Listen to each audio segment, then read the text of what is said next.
It is 6 o'clock, so we will be calling the annual town meeting to order. And this is the annual town meeting that we hold once a year.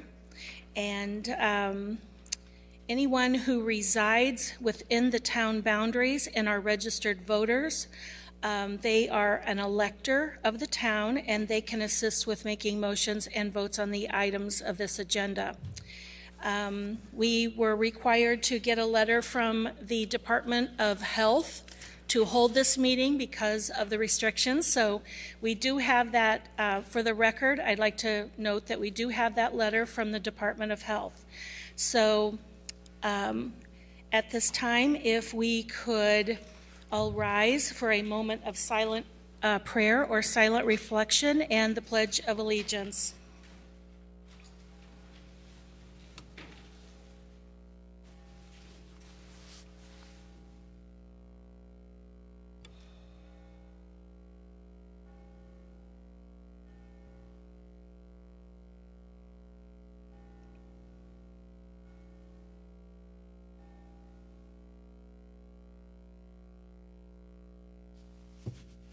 I pledge allegiance to the flag of the United States of America and to the republic for which it stands, one nation, under God, indivisible, with liberty and justice for all.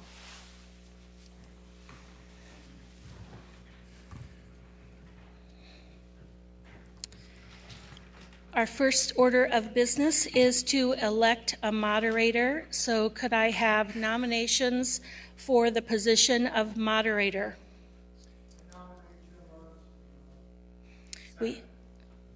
We have a nomination of Jim Artis to be the moderator, and we have a second by citizen Grayeb. So are there any more nominations from the floor? Any more nominations from the floor? Seeing none, the nominations are closed. All those in favor of electing Jim Artis as the moderator, please raise your hand.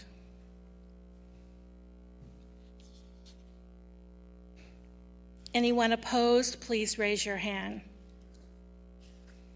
It is unanimous. So Jim Artis has been elected moderator by a majority vote. Would you please raise your right hand and repeat after me? Do you swear to perform the position of the annual town meeting faithfully and impartially as required by law? Please answer yes if you agree. Yes. Thank you. Please take the chair. Thank you, Madam Clerk. We can proceed with the agenda, Madam Clerk. Yes, we're ready for item number 4. So would you like for me to read that item? Yes, ma'am. Okay. This is the statement of financial affairs of the town of the city of Peoria, and we have a request to approve. Thank you. Motion. Citizen Grayeb, a motion to approve, seconded by Citizen Kelly. Any discussion on this item? Seeing none, all in favor, please raise your hand. Anyone opposed, please raise your hand. Motion passes. Madam Clerk. Item number 5 is the approval of the minutes of the rescheduled annual town meeting held on November 10th, 2020, and the special town meeting held on November 10th, 2020. We have a motion by Citizen Grayeb to approve, seconded by Citizen Moore. Any discussion on this item? Seeing none, all in favor, please raise your hand.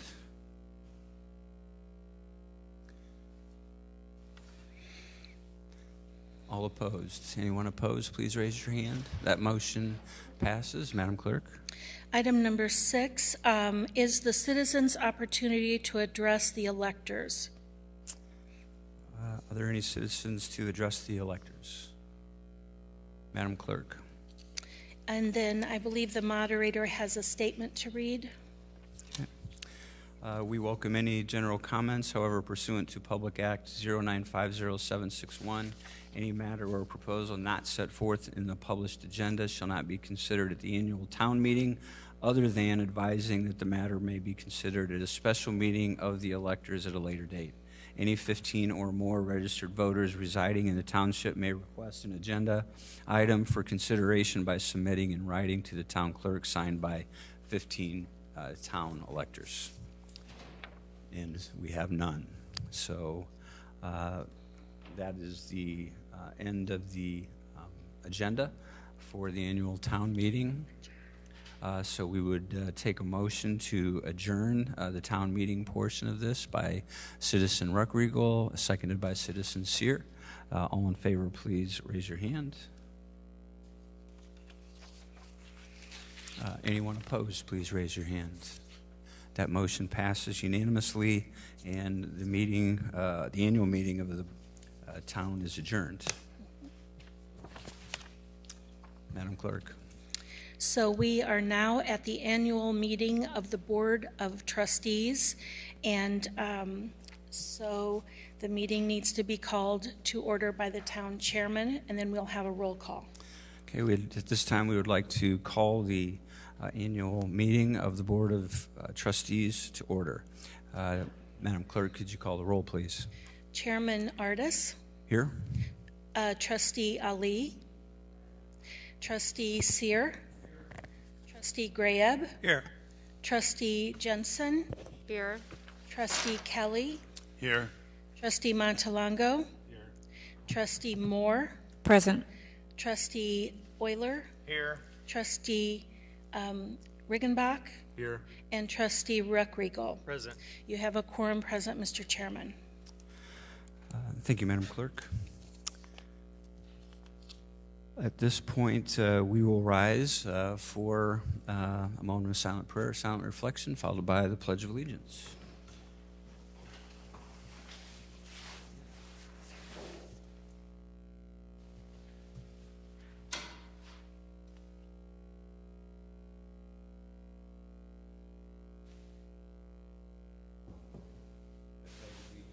To the flag of the United States of America, and to the republic for which it stands, one nation, under God, indivisible, with liberty and justice for all.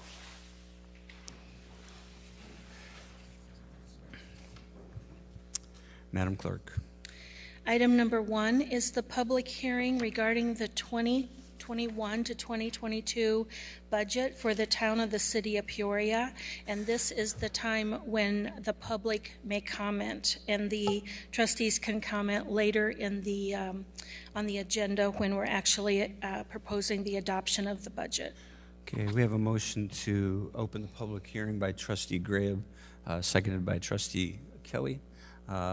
Seeing no discussion, please cast your ballots to open the public meeting. That motion passes unanimously at this point. Anyone public that would like to make a public comment is now able to do so. First call. Second call for anyone to address the trustees at our annual town meeting. Third and final call, anyone to address the board, the town trustees at our annual meeting. Seeing none, we have a motion to close the public hearing by Trustee Grayeb, seconded by Trustee Kelly. Seeing no discussion, please cast your ballots to close the public hearing. That motion passes unanimously. Madam Clerk. Item number 2 is the annual report draft from April 1, 2020 through March 31, 2021, with a request to receive and file. Trustee Grayeb. Move for approval. Motion to approve, seconded by Trustee Euler. Is there discussion on this item? Seeing none, please cast your ballots.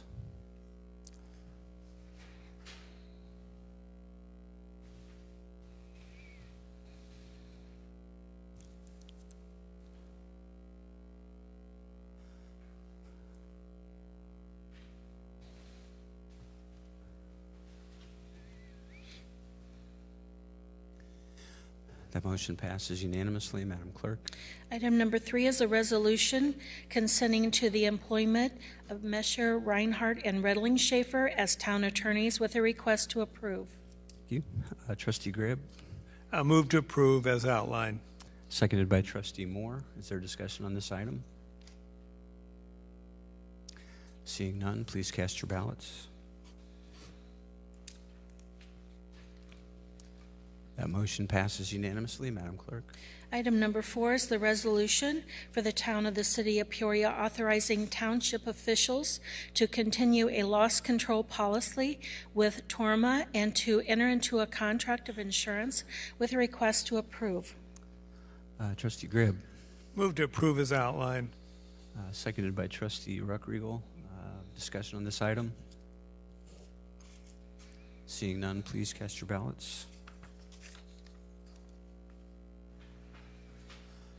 That motion passes unanimously.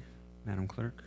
Item number 5 is a resolution authorizing the town of the city of Peoria to enter into a payroll services agreement with ADP LLC with a request to approve. Trustee Grab. Move to approve as outlined. Thank you. Seconded by Trustee Kelly. Is there discussion on this item? Seeing none, please cast your ballots.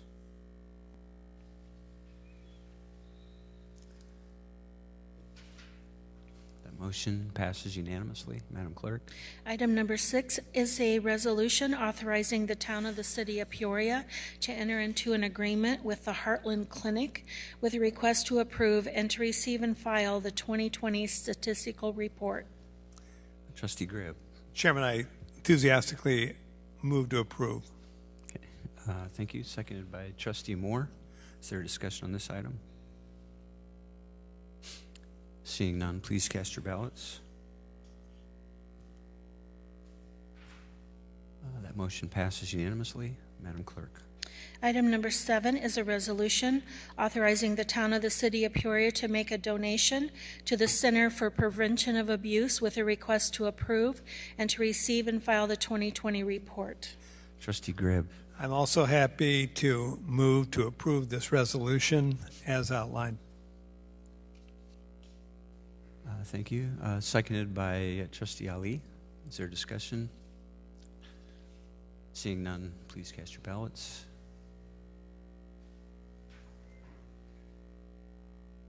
The motion passes unanimously. Madam Clerk. Item number 8 is a resolution authorizing the town of the city of Peoria to make a donation to Sophie's Kitchen with a request to approve and to receive and file the letter included with the resolution. Thank you. Trustee Grib. Mr. Chairman, I also move to approve this one and to receive and file the letter included with that resolution as it relates to Sophia's Kitchen. Seconded by Trustee Moore. Any discussion on this item? Seeing none, please cast your ballots.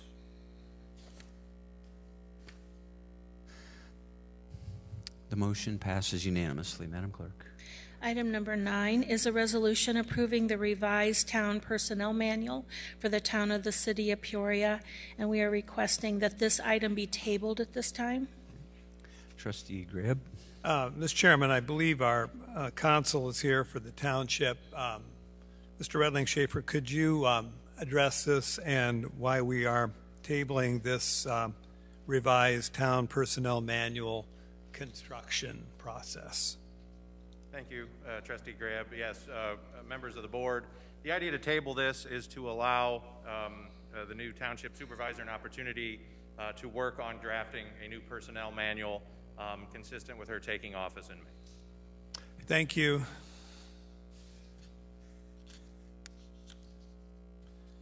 Move to approve, as outlined. Okay. Motion to approve the table recommendation by Trustee Grab, seconded by Trustee Sear. Is there any discussion on this item? Seeing none, please cast your ballots. The motion passes unanimously. Madam Clerk. Item number 10 is the annual town budget and appropriation ordinance for 2021 to 2022 with a request to adopt. Trustee Grab. Move to adopt. Motion seconded by trustee Ruckriegel. Is there discussion on this item? Seeing none, please cast your ballots.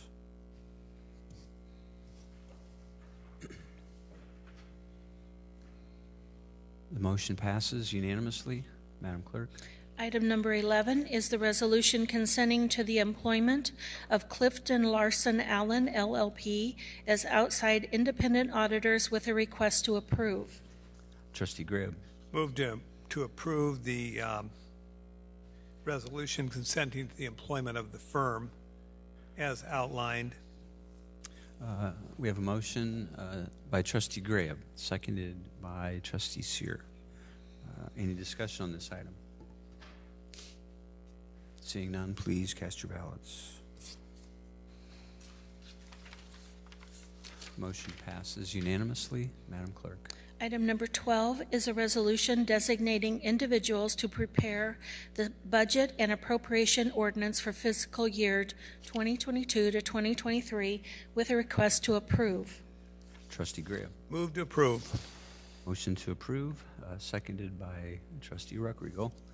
Any discussion on this item? Seeing none, please cast your ballots.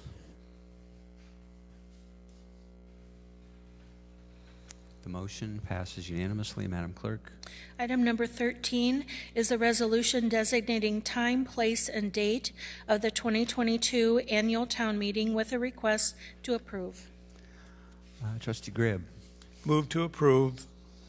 Motion to approve, seconded by trustee Moore. Is there any discussion on this item? Seeing none, please cast your ballots. The motion passes unanimously. Madam Clerk? It would be at new business. Any new business to come before the trustees this evening? New business? Seeing none, Madam Clerk? We're at citizens' opportunity to address the town board, and I have not received any request for comments by email today. Okay, thank you. Anyone to address the town board trustees? Okay. Councilman Grab. An era for a number of our township officers. We're going to have 3 outgoing members and 3 incoming members, and this is going to require a great deal of work, articulation, coordination. Be sure we get off to a smooth start. Town trustees, I think, are very much aware of this, and we've already begun to work on the transition.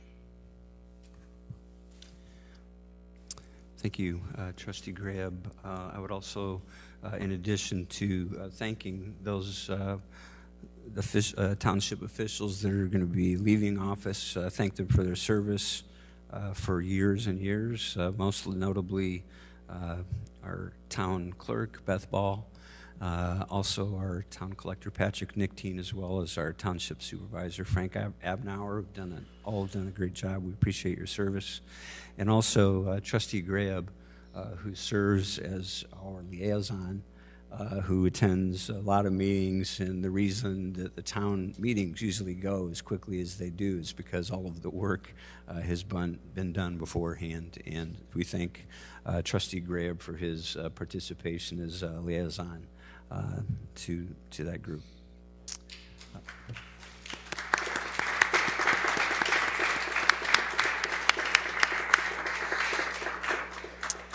Unless there's any additional business, we would take a motion to adjourn by Trustee Grab, seconded by Trustee Kelly. Seeing no discussion, please cast your ballots.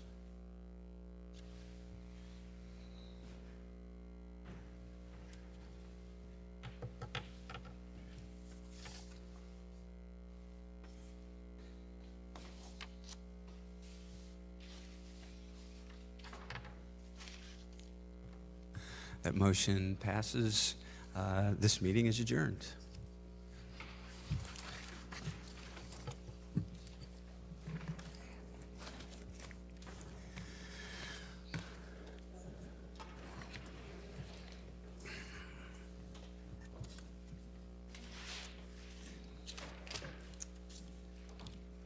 Now we would like to call the regular meeting of the Peoria City Council to order.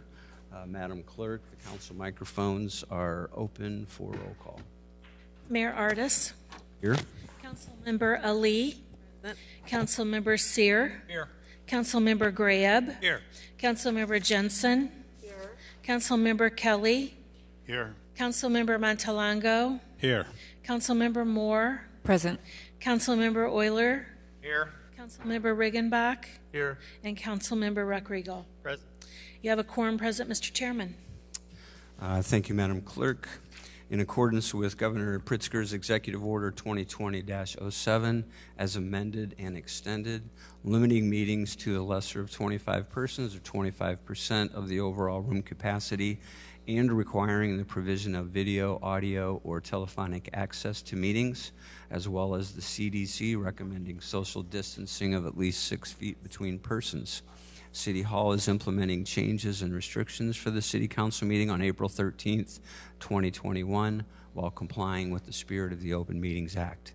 The council meeting will be held in person in City Council chambers.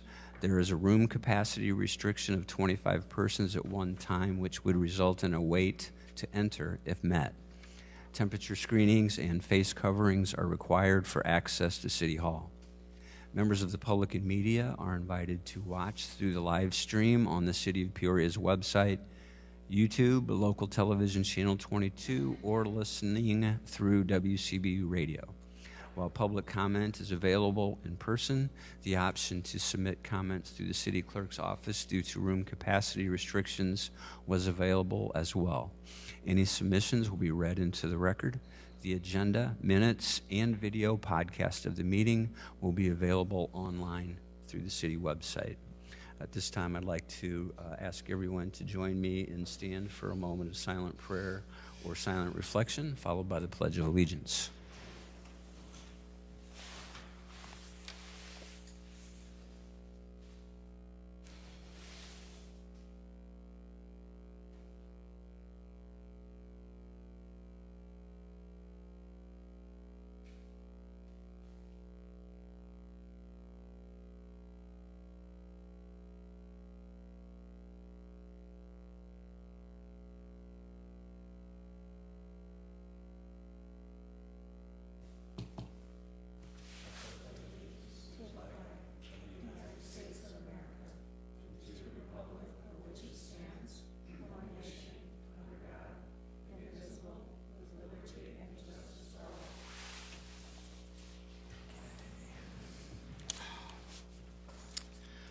We have a couple proclamations this evening. Up first will be representatives from PAR who are here for Fair Housing Month. If you want to take the center podium, please.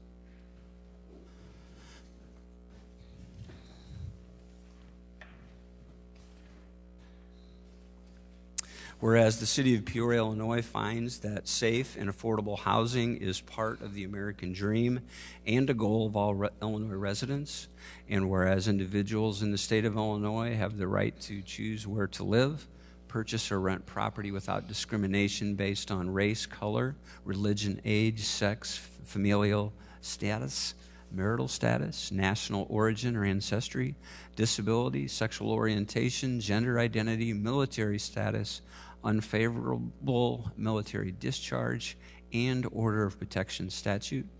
And whereas federal and state laws affirm the right of every person to equal housing opportunity, and whereas fair housing is a positive community good. And whereas economic stability, community health, and human relations in all communities in the state of Illinois are improved by diversity and integration. And whereas the talents of nonprofit organizations, housing service providers, financial institutions, elected officials, state agencies, and others must be combined to promote and preserve integration, fair housing, and equal opportunity. And whereas realtors locally and nationally pledge to provide equal professional service without regard to the race, color, religion, sex, handicap, familial status, or national origin of any prospective client, customer, or of the residents of any community. And whereas realtors locally and nationally pledge to affirmatively pursue business practices that will ensure that everyone is welcome and no one is excluded. And whereas realtors locally and nationally have incorporated affirmative fair housing practices into the Realtor Code of Ethics by which all realtors must abide. Now, therefore, I, Jim Ardis, Mayor of the City of Peoria, do hereby proclaim the month of April 2021 as National Fair Housing Month in Peoria, Illinois.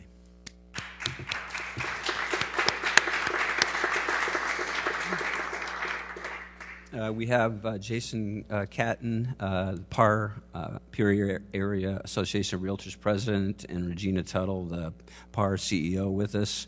Before that, Councilman Euler would like to say a few words. Councilman? Thank you, Mr. Chairman. I'll be brief.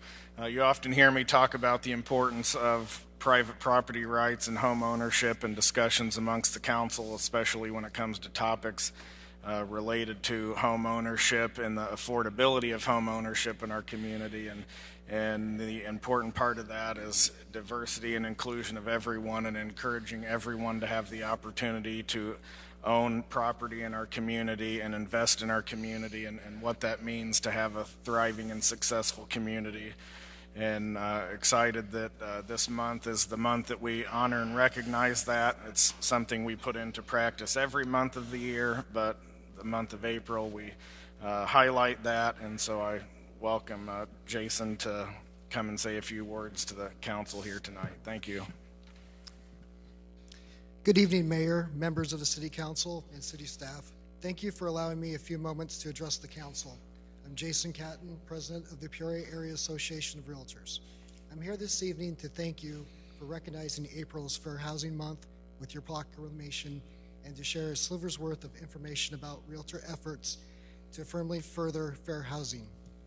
As real estate professionals, realtors take the promotion of fair housing very seriously.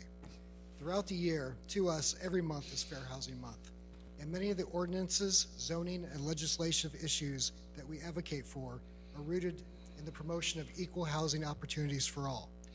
To practice as a realtor, an individual must provide equal professional service without regard to the race, color, religion, sex, handicap, familial status, national origin, or sexual orientation of any prospective client, customer, or the residents of any community. Keep up to date on local, state, and federal fair housing laws and practices improving clients' and customers' opportunities in the realtor business. Develop advertising that indicates that everyone is welcome and no one is excluded, expanding consumers' opportunities to see, buy, or lease property. Inform clients and customers about the rights and responsibilities under the fair housing laws by providing brochures and other information. Refuse to tolerate non-compliance. Those are just a few of the principles realtors abide to promote fair housing. And in fact, Article 10 of the Realtor Code of Ethics compels all realtors to conduct business in keeping with the spirit and the letter of the law. Again, thank you for recognizing Fair Housing Month and for the work you do representing the people of Peoria.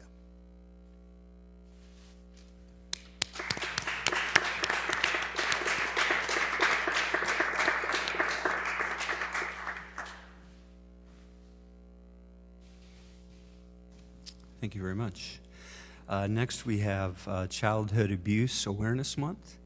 We have Dr. Channing Petrock, the Medical Director of the Pediatric Resource Center, and Mitch Gilfillan, who is the Board President for the Pediatric Resource Center. Welcome. Whereas there are nearly 6 million supermarket employees in the United States, and whereas child abuse is a complex community problem and finding solution depends on involvement among people throughout the community, and whereas the effects of child abuse are felt by whole communities and need to be addressed by the entire community. Whereas effective child abuse prevention programs succeed because of partnerships created among the courts, social service agencies, schools, religious organizations, law enforcement agencies, the business community, and private citizens. And whereas the Pediatric Resource Center, a prevention and medical services program offering positive alternatives to help break the cycle of abuse, is sponsoring the Kick Abuse Virtual 5K and other activities in April to heighten awareness of the need to support families. And whereas we call upon all citizens to increase their participation in efforts to prevent child abuse, thereby strengthening the communities in which we live. Now, therefore, I, Jim Ardis, Mayor of the City of Peoria, do hereby proclaim April of 2021 as Child Abuse Prevention Month in Peoria, Illinois.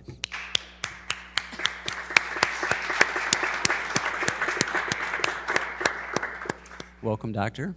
Thank you very much. I want to thank Mayor Ardis and the council for this proclamation. It's a very important for myself as a child abuse pediatrician, but for the group that I work with, that we make sure the community is aware of the dire urgency to be knowledgeable about child abuse. It is extremely prevalent. 1 in 5 children will be abused in their lifetime or have some form of child maltreatment. And we know that it doesn't affect just the child, but it affects their family and the community. And we know that it affects them long into adulthood. And so we want to make sure that the community is aware and that we all do our part to raise awareness and to recognize child abuse and to help the families and the children that need it. And so we do work with a lot of community agencies to make sure that children are cared for, both medically, but also when they get counseling, and to make sure that they're safe. And so I really appreciate the recognition by the council for child abuse awareness. Thank you. Mr. Gilfillan, did you want to make any comments on behalf of the board? Thank you, Mr. Mayor, and the City Council as well for having us here tonight. Dr. Petrock deserves so much credit for the time, the effort, and the amount of work she puts in with the resources that are provided. As a board, a 20-person board in the community, we try really hard to fundraise, to promote, to raise awareness for child abuse victims, for physical, sexual, and neglect, abuse and neglect, and we cannot thank Doctor and their staff for what they do. So thank you all very much for having us.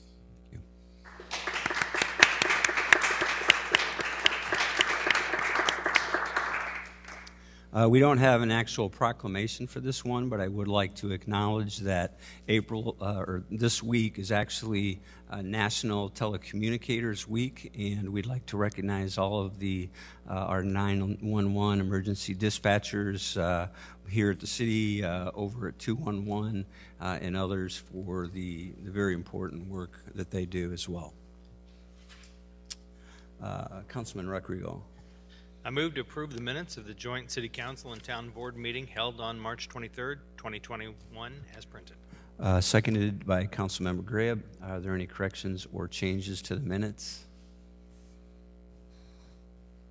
Seeing none, please cast your ballots. That motion passes unanimously. Madam Clerk. The first item is a routine town item. 21-087 is a request from the town officials to approve the March 2021 actual expenditures and to approve the April 2021 anticipated expenditures for the town. Thank you. Trustee Grab. Mr. Chairman, I move to approve as outlined. Okay, thank you. Seconded by Trustee Euler. Discussion on this item? Seeing none, please cast your ballots. The motion passes unanimously. Madam Clerk. We're at the consent agenda. Item 21-088. There is a yellow handout on your desk that pertains to this item, but this is a communication from the City Manager and Director of Community Development with a request for the following. A is to approve the CDBG Utility Assistance Program, and B is to approve the reallocation of CDBG funds to the Utility Assistance Program. 21-089 is a request to approve the grant award in the amount of $150,000 from the city's HUD home funds to Wallach Hindi Development Company for the rehabilitation of Parkwood Commons located at 1720 North Great Oak Road. 21-090 is a request to approve a 2-year contract extension for the purchase of body armor from Ray O'Haron for the Peoria Police Officers' duty use. 21-091 is a request to approve the extension of vendor contracts for street materials for the 2021 street maintenance season in amounts identified as outlined in the attachment. 21-092 is a request to approve a local agency agreement for federal participation with the Illinois Department of Transportation to request ITEP funding not to exceed $426,960 and TAP funding not to exceed $282,987 for a total of $709,947 in federal funding to extend the Rock Island Greenway multi-use path from Harvard Avenue to Park Avenue. 21-093 is a request to approve and direct the city manager to execute an agreement with the Illinois Department of Transportation in the amount of $11,213 plus contingency for the city's participation in modernizing traffic signals on US 116, which is MacArthur Highway and Washington Street, Illinois 29, which is Adams Street, and Spring Street, and Illinois 29 on Jefferson Street, and Spring Street, Illinois 40, Kumpf Boulevard, and Monroe Garrett, and US 150, which is War Memorial Drive and Prospect. 21-094 is a request to approve the following. A is to approve the 2021 Annual Action Plan for submittal to the Department of Housing and Urban Development with a total 2021 grant allocation of $2,717,216, and B is to adopt an ordinance amending the City of Peoria 2021 revised annual budget to adjust the CDBG fund and home fund revenues and expenditures to reflect the 2021 federal grant award. 21-095 is a request to adopt an ordinance amending the City of Peoria 2021 revised annual budget relating to the use of the Downtown Conservation TIF fund balance to erect safety and security fencing under the Murray Baker Bridge in the amount of $15,000. 21-096 is an appointment by Mayor Artis to the Liquor Commission with a request to concur of Paul Winkler. And 21-097 is a request to receive and file the month ended December 31, 2020 unaudited financial report, and that concludes your consent agenda. Thank you, Madam Clerk. Items to remove from consent this evening. Councilman Ruckriegel. Thank you. 21-088. 088. Thank you. Any other items to remove from consent? Seeing none, we would have a motion to approve the remaining items. Councilmember Sear, seconded by Councilmember Euler. Please cast your ballots.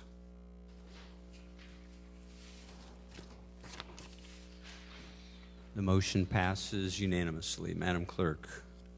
21-088 is the item that has the handout that's on your desk on yellow, and it's to approve the CDBG Utility Assistance Program and the reallocation of the funds. Councilman Ruckriegel. Thank you, Chairman. Since COVID has been now going after our nation and our local economy for now going on 13 months, we've been able to provide assistance to various components of our community, whether that be business, housing, and one component that is still probably in question has been utilities. And this is a very important piece that I think helps address that. And wondering if the city manager can give our public a little bit of information on this item that's in front of us, especially item number B. Mr. Manager. Thank you, Councilman. Maybe what I'd like to do is have Director Black walk through the tenets of the program. The change on the yellow sheet, though, that we wanted to include as part of this is the information that we're looking at how we can expand the program to cover sewer costs as well through the Greater Peoria Sanitary District. They are eligible. There's some requirements because they're a publicly owned utility that will be that they're going to have to just make sure that they're using those for intended purposes. But that's something that we're looking at. And then after Director Black covers this program, I'll talk about two other pots of money that are coming down the pike as part of the American Rescue Plan. Director Black. Thank you, Mayor. This is a request to reallocate some extra CDBG funds that the city received in 2020 and put them towards utility assistance as was outlined in the request.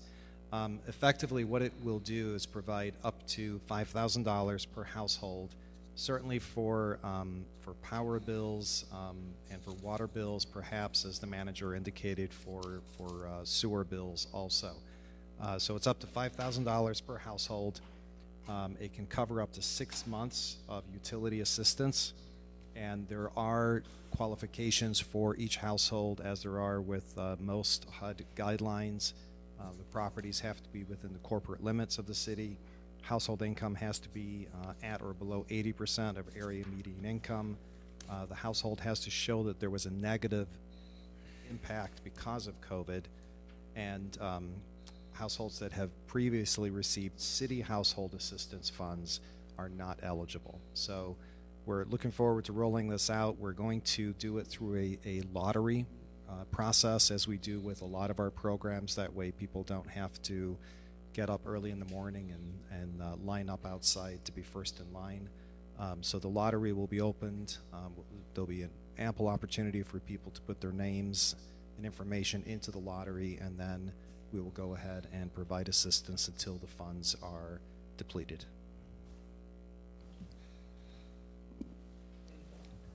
Just as a quick follow-up, and we just found out about this information last weekend in a National League of Cities call.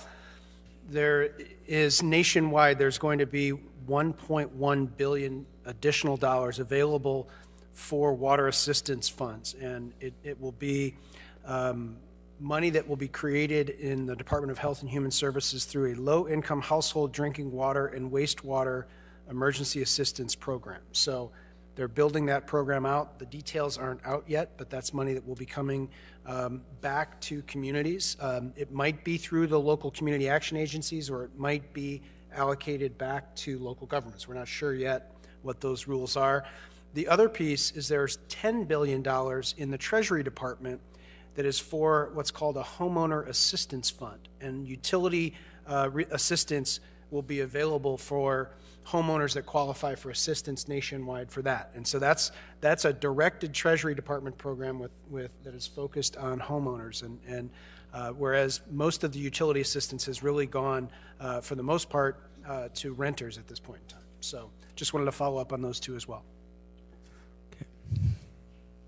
And with that, I'd move to approve. We have a motion to approve, seconded by Councilman Euler. Further discussion, Councilmember Ali. Thank you, Mayor Artis. I think my question is for Director Black. In terms of, I'm really pleased to see this reallocation of CDBG funds for this purpose, as well as hopeful about those potential funds that are coming from Washington. My question is related to utility shutoffs that citizens around the city may experience, perhaps even as close as next week. Do we have any idea of the numbers of households that may experience utility shutoffs and when those might take place?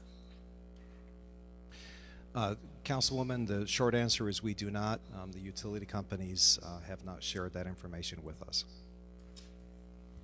So we have no idea how many households may be in need of these funds, and then how will we get the word out? Will we work with the utility companies to help get the news out about these opportunities? Yes, we will work with the utility companies. We'll work with our communications officer, and we'll use every avenue that we have to get information out about how people can enter their names into the lottery. And then in terms of the lottery, approximately how many households will be assisted, or possibly what is the range expected? So there's $300,000 being recommended and the maximum per household is 5,000. So the minimum number of households, if every single household topped out at $5,000, it would be 60 households.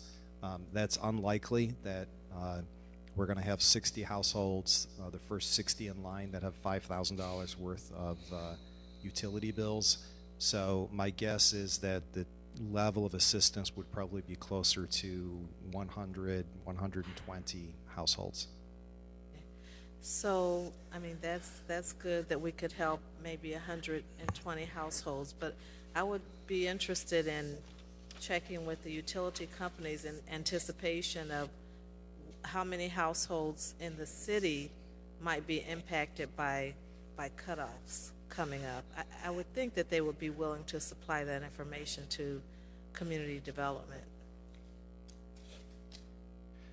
We can certainly ask again. Okay. Thank you. Thank you, Mayor. Thank you. We have Councilmember Jensen next. Thank you, Mr. Mayor. I have some additional questions along the lines related to what Councilwoman Ali just brought up. I know you said, Director Ross, that we would get the word out about this funding that we've made available. I'd also like to ask that when you contact the utility companies, if you could ask them if they're communicating with their customers who are about to be cut off, to let them know that the city has this money and give them the information on how they apply to get this assistance. I think that would be a good way to make sure the people that need it know about it and get it quickly. Councilwoman, we have been in contact with the utility companies, and they have indicated that they will make this information available. They do have their own programs that they're making available to their customers, whether that is a forgiveness or a forbearance or a payment plan. They have their own outreach that they're doing. So this is just another tool in the toolkit. And then along those lines, do we know the date when the moratorium ends? That, like, some of the companies have been required to comply with based on, I think it's the Recovery Act and some of the other legislation that's been adopted due to COVID. This may be incorrect, as I haven't checked recently, but I believe May 1st was the date. And that's just statewide, correct? I believe so, yes. Okay, thank you. Thank you. I have Councilmember Moore next. Thank you, Mr. Mayor. Director Black, I do have a question regarding the project number, project titled CV Small Business Assistance. It would appear that $162,000 is being reallocated. Can you tell me, I think I know what this was from, but can you tell the public where that small business assistance funds are coming from? Sure. Thank you, Councilwoman. Those dollars were allocated, again, they came initially from the federal government as part of the first round of CDBG COVID funds, almost 12 months ago at this point. The City Council at the time, based upon the recommendation of staff, set the dollars aside for business assistance, and we were not fully subscribed in that program. So those dollars that are being requested to be reallocated were effectively left on the table after the businesses that did apply for assistance through the city program received all of the assistance that was due to them. I believe that really what happened was, as we rolled out this program, there were multiple other funding sources, whether it was the PPP program or other direct assistance programs that went to small business, that really made the CDBG funded program not as attractive, and that's why the funds were left on the table. The reason I ask is because I continue to hear from small business owners that there was very little assistance available. And so my question is, how did we disseminate the information that these funds were available? And I'm sure the criteria was listed on the website because that's one of the things I asked about. But how do we recruit small businesses, and can you give us an overview of what their criteria was for these small businesses? I'll give you an example. There was a hair stylist who contacted me several times. He was not in the first district, but was having a very difficult time receiving any small business assistance from anywhere. He did not receive PPP for a number of reasons. And I'm just wondering, what do we say to these small business owners who are out there still today who have not recovered from needing to shut down and feel that that we have let them down when we're putting money, $162,000 still on the table, $162,300 was still on the table. And so I'm forced to wonder if the criteria for these small businesses didn't reach down to what is really the micro businesses that I'm talking about. You know, as we all know around the horseshoe, a small business is any business that has less than 500 employees. Well, there's a whole lot of small businesses that are 3 to 5 people, sometimes 2 to 3. And so can you explain why there wasn't the level of, I mean, you mentioned these other funds are available, but once again, I'm talking about the micro businesses. Is there any words of wisdoms or lessons learned that you can impart to these individuals to say, if you had done this or had been in this kind of position, or your financial documents had been this other way, we could have assisted you? I'm sure there must be something that came out of that program that you could share. Mr. Manager. Thank you. I want to interject here just one point.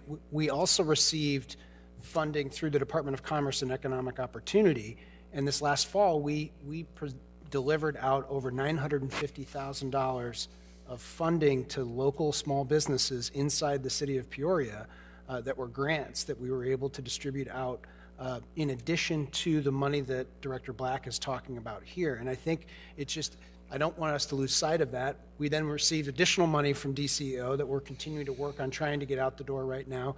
And we also have almost $1.3 million of loan funds that we're working, that we received from the Economic Development Administration, that we're working to get out to small businesses. So we still have funding available to help small businesses, and they can certainly reach out to our Economic Development team to talk about that. I think as we talk specifically about the CDBG CV monies, I think there may be some barriers that Director Black can talk about why those dollars weren't actually spent. And I think some of it comes back to that there were other pots available at that time. But Director, I don't know if there's anything you want to add to that. Well, before he goes on, let me narrow my focus. It's very good to hear that we had an embarrassment of riches. Yet, there are still small businesses that didn't receive any funding. And so, Director Black, could you speak specifically to our communication method to the small micro business community when these funds are available? Thank you. Councilwoman, are you asking about the outreach that we conducted for the CDBG funds 11 months ago, or the outreach that is currently going on for the economic development assistance dollars that we still have? I would imagine that community development has a process whereby they make the community aware of these funds, regardless of what funds they are. I'm asking about that process. So I can certainly speak to the CDBG outreach that we did. Community development is not involved directly with the current business outreach, so I would have to step aside and let someone else answer that question. But for the CDBG outreach, we basically used every avenue that we could. We worked with the EDC, we worked with the various chambers, we sent information out over social media and every other platform that we could that we could find to try and, if you will, recruit businesses to the CDBG funded program.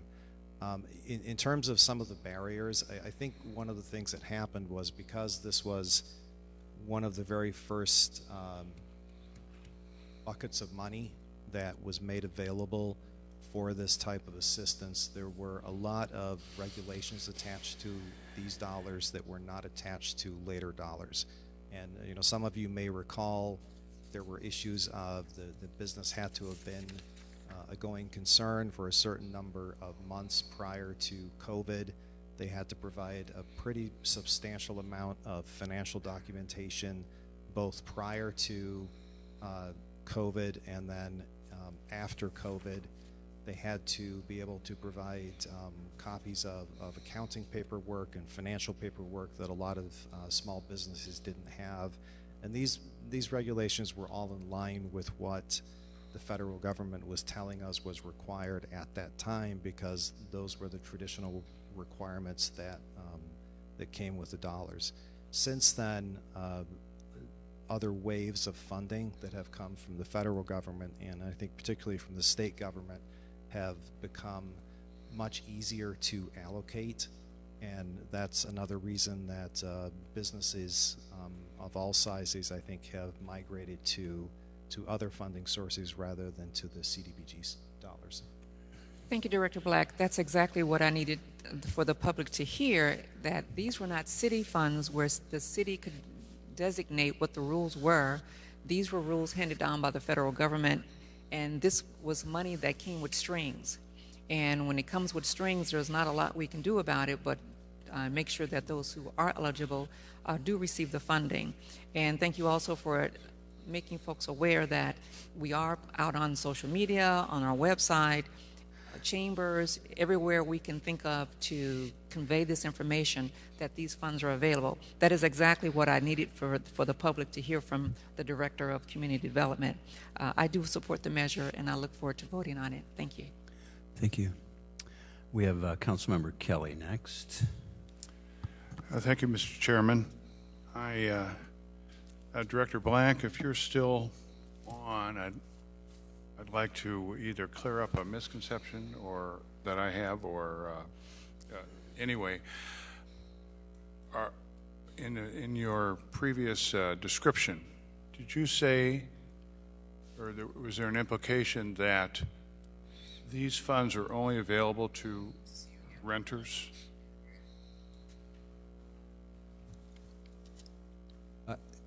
I'm sorry, are we talking about the utility assistance? Yes, the utility assistance, yes. No, these funds are not available only to renters. Okay, thank you.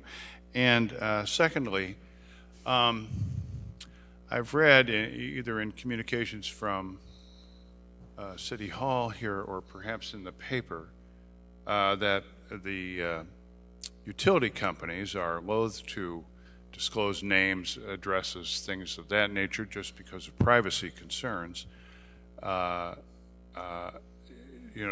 to identify who's who as far as being behind or needing assistance. Have you asked them just for overall numbers, and no names, no addresses, just overall numbers, and then some sort of an estimate of arrearage?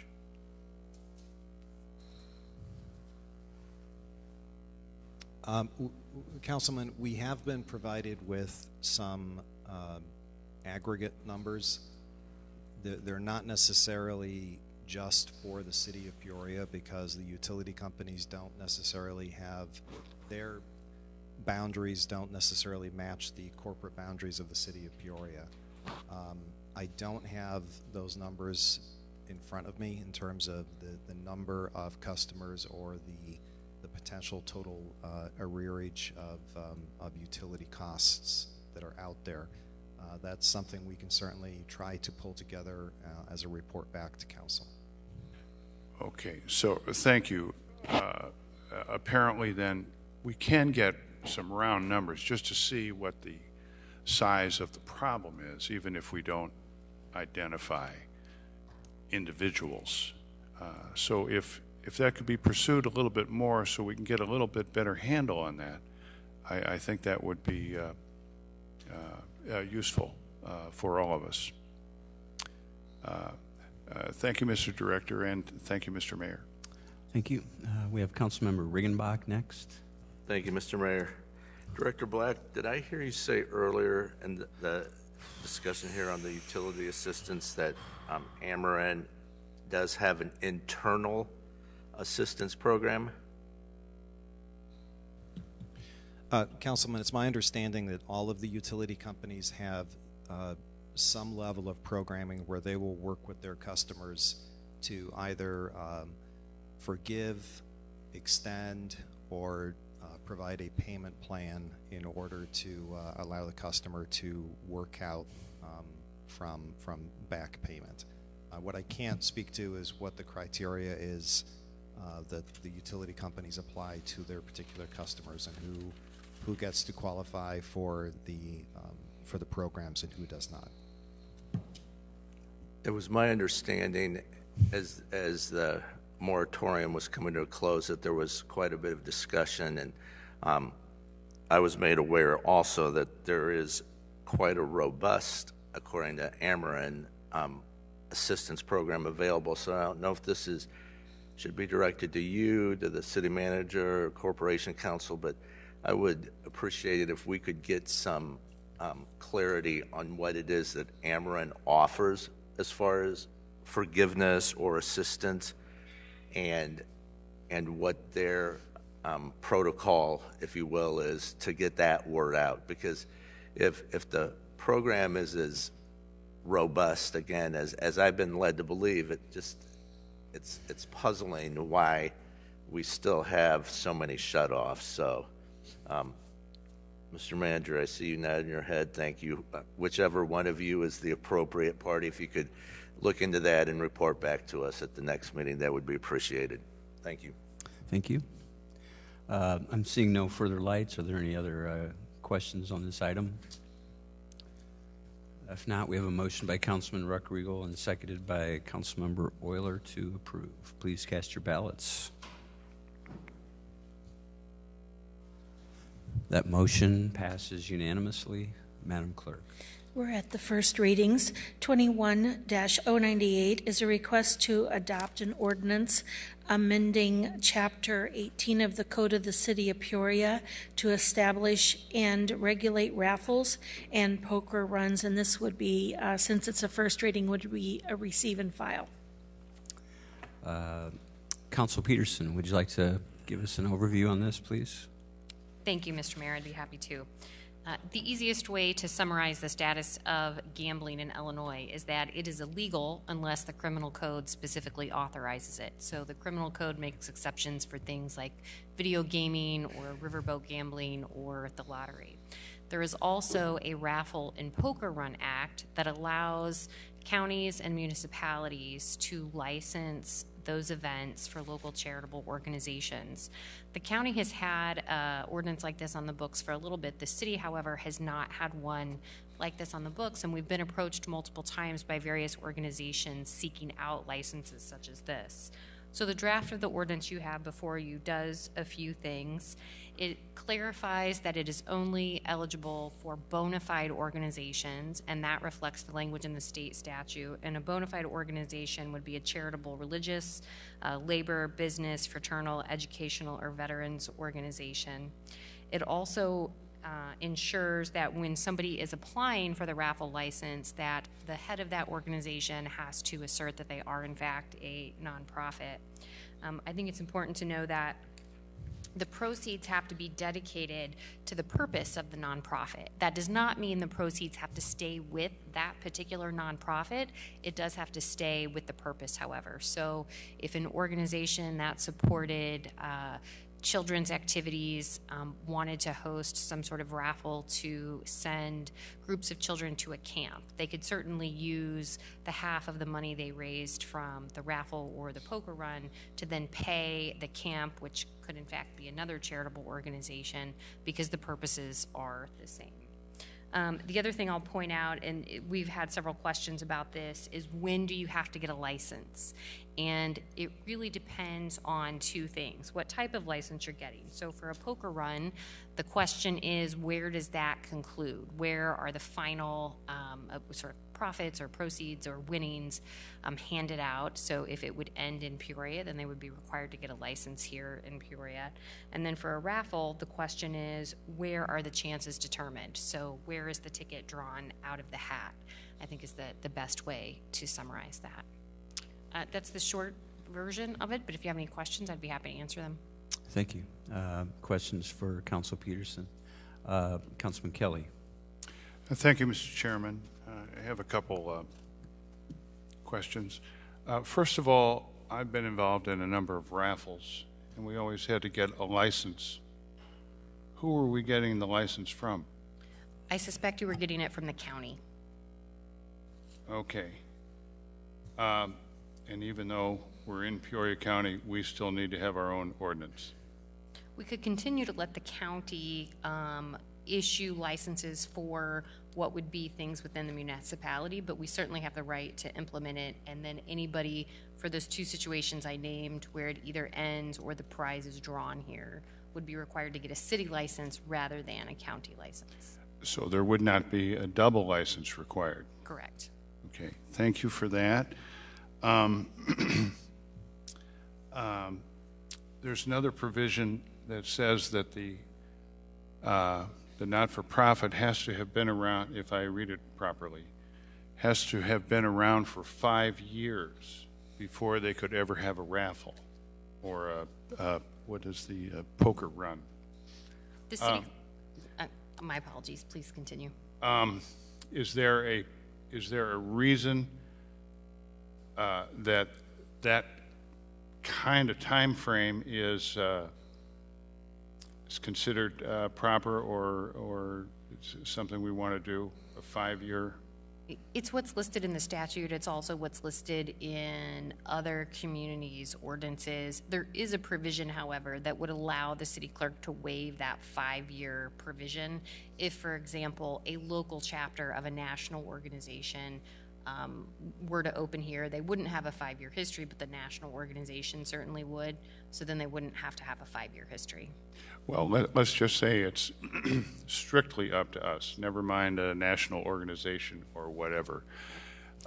If you have a new charity for, whatever, that maybe has some local notoriety, they're just not going to be allowed under the existing ordinance. They would have to get a waiver, or could they get a waiver from us? Or Not unless they were associated with a national organization. is that our rule? That's in the statute. It seems like this stuff happens all the time.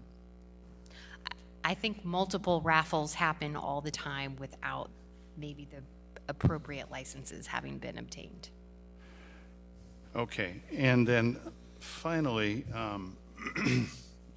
we have a nice little collection of fees here.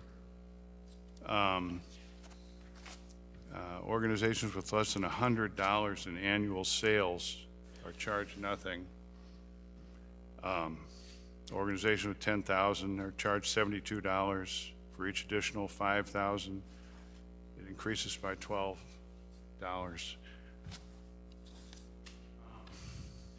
These are not-for-profits. These are people who are trying to help some worthy cause, I guess, and these dollar numbers are not high, but they're kind of a pain in the neck. And you got to make sure that you have the right amount of money and you have the right fee and all this stuff. It's a nuisance, in my opinion. I'm sorry. I cannot pronounce it a nuisance. In my opinion, it is a nuisance. Why not? Would you consider just not having any fees at all? I mean, we're trying to help these folks out. I hope we're trying to help these folks out. And the amount of money that's going to be raised is negligible. But we're causing them all kinds of problems, and usually they're not pros, They're just trying to raise money for,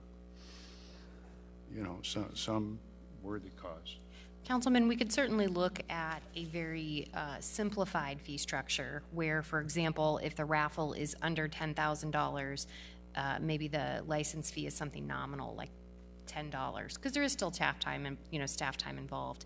Anything between like $10,000 and $50,000, maybe it's $20, and then anything over $50,000, maybe it's higher. So if you think that reducing those categories would make it simpler, we could certainly bring that revision back. I think another revision might be if we insist on charging these people for this terrible thing that they're doing, let's have one fee. Okay, one fee, so that they don't have to, oh my gosh, we just went over, now we have to go and pay another $10. It's just much ado about nothing, it seems to me. And if we insist on having a fee, which I don't think we ought to, but if we insist, let's have one fee. Thank you, Mr. Chairman. Thank you. Any other discussion on this first reading?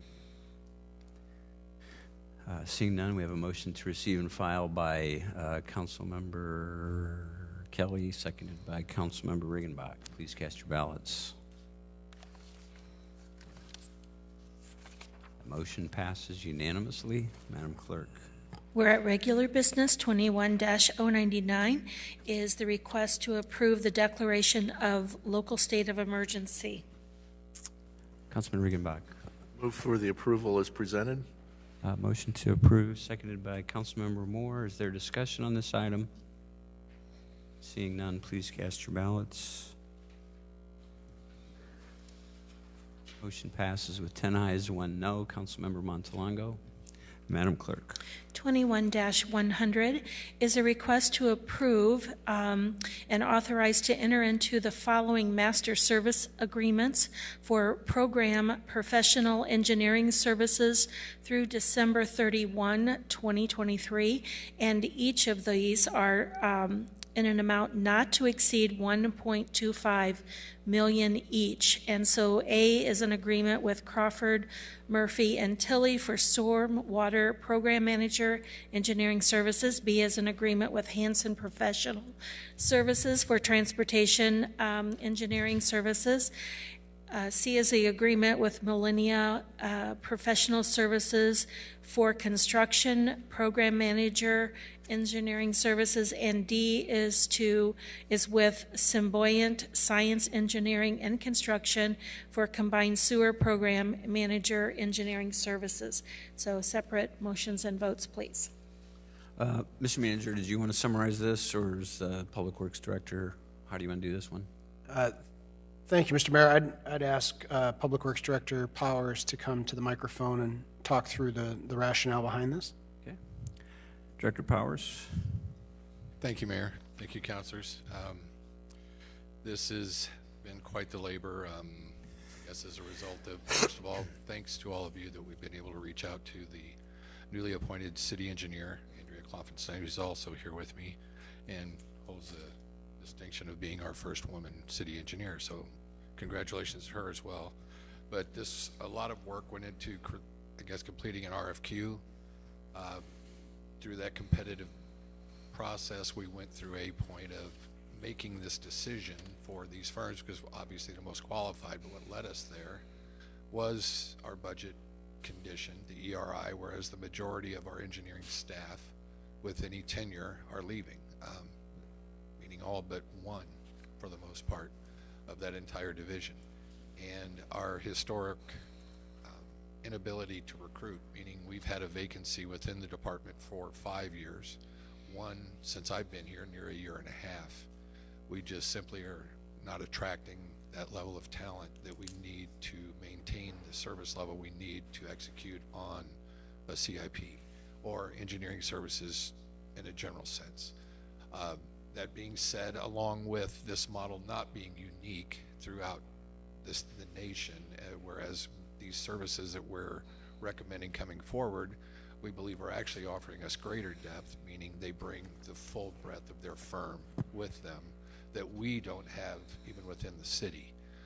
Again, I could go on and on about, I guess, why this is a good idea and why we've arrived at the decision we have. In fact, 3 of the 4 of the leads from the firms, I believe, are in the council chamber that we've selected. So I can answer any questions that I haven't answered with you individually, or Andrea is here with me as well. I hope that summarized it well enough. Thank you. Questions, discussion? Councilmember Ali. Thank you, Mayor Artis. Director Powers, I know that you've included some of this information in our council communication, but would you please speak to the use of minority business enterprises and women business enterprises as it relates to these agreements? Yes, Councilor, thank you. That's a good question. Actually, 25%, one of the firms is MBE, so 25% of the overall contract, and the other 3 have committed to our goals.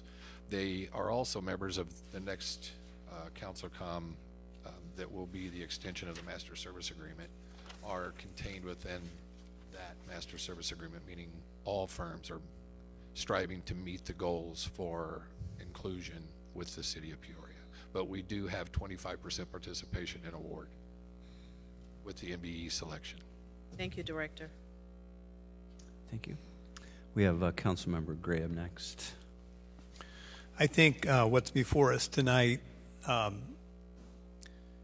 has immense implications for our city and for our citizens.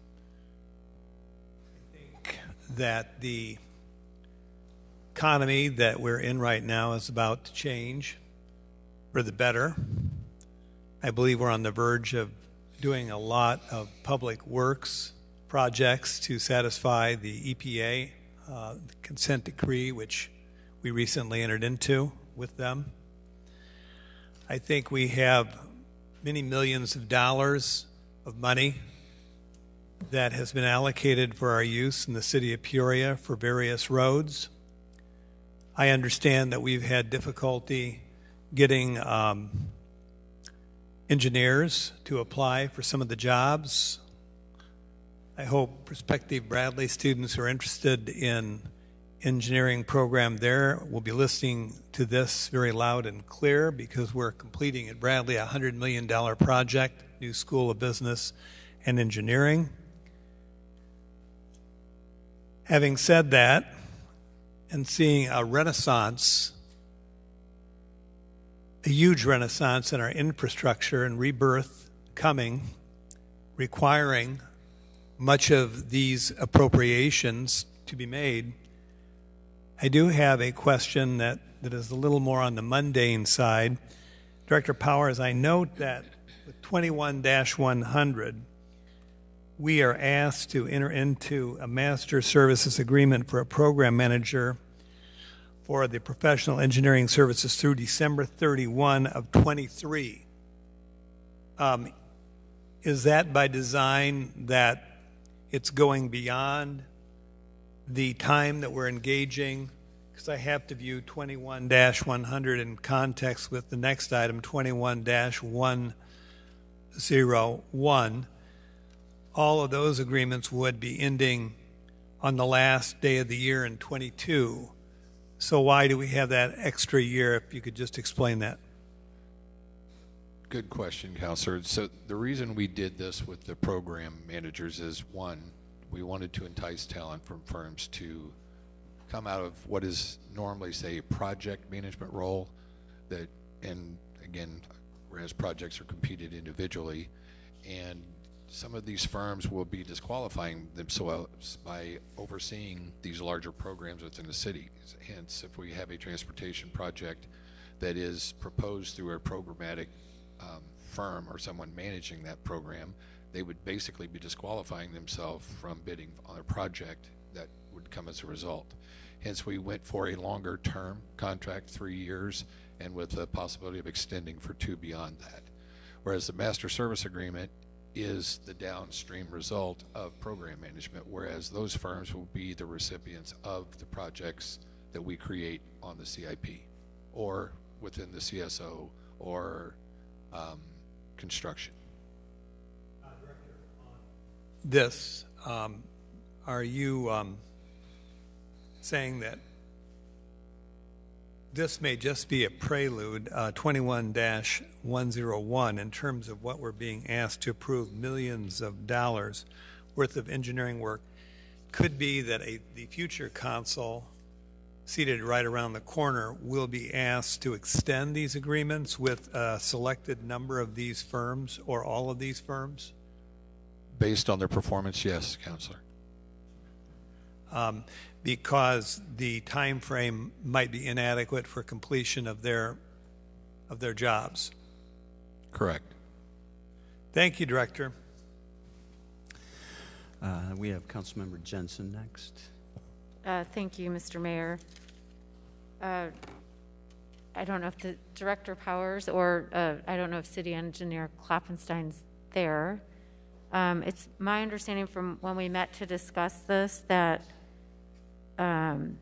your plan is still to keep the head count for the engineers in the department for the future, and this is really just a proposal to serve in our immediate needs with the early retirement. Is that correct? That would be what we'd be requesting from the city managers, to keep the head count but not fund them.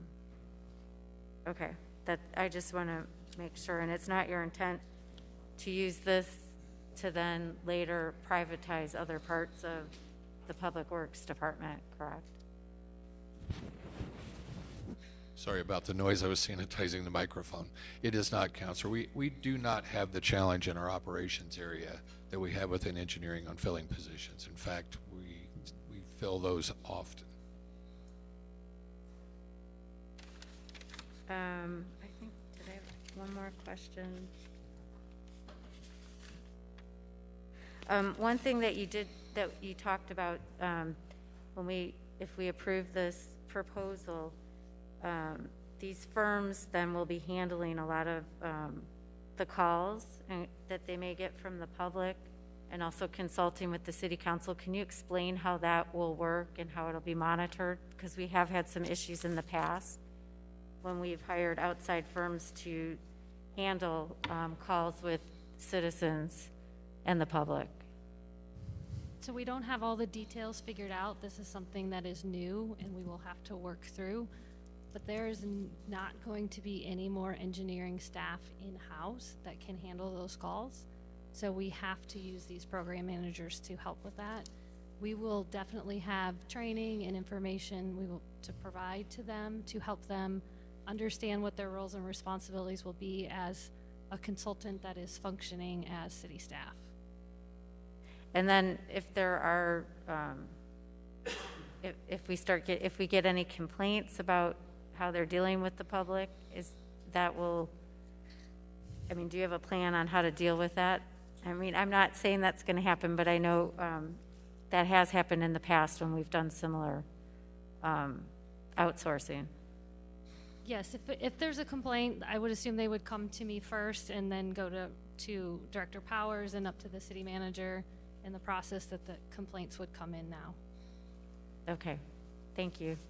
Mr. Manager? Just one point I want to make. We currently do have a engineer that is embedded in our city staff that works for Terra Engineering that is part of our permitting process and has been for a number of years. And so I think that's a process that works really well. She participates in our one-stop shop and is there involved with the development process. So it's worked out very well so far. We have Councilman Kelly next. Thank you, Mr. Mayor. I would just like to say that based on the meeting that I had with Director Powers and Engineer Klopfenstein, this looks to me like a very, very good model to use. Pulling expertise in that we don't have or that we're too thin on, holding these folks to be accountable. It just seems to me like a very, very good change, very good program, and I will be voting for it. By the way, Mr. Mayor, do you have a motion yet, or do you need a motion? Well, we're going to do separate motions on each of these. So we have a couple more comments, and then we'll go into each individual. Thank you. Look for you and we're ready for that. Thank you. All right. Councilmember Moore. Thank you, Mr. Mayor. Director Powers, on the second page of this item, where you reference Millennia, the last sentence indicates the other consultants have committed to using minority MBE and women WBE owned sub-consultants as needed to complete their scope of work. What process is in place to assure that that is actually happening? Our contract management oversight by our city staff, the same that we have now. In other words, as we move forward, we'll be monitoring their participation rates.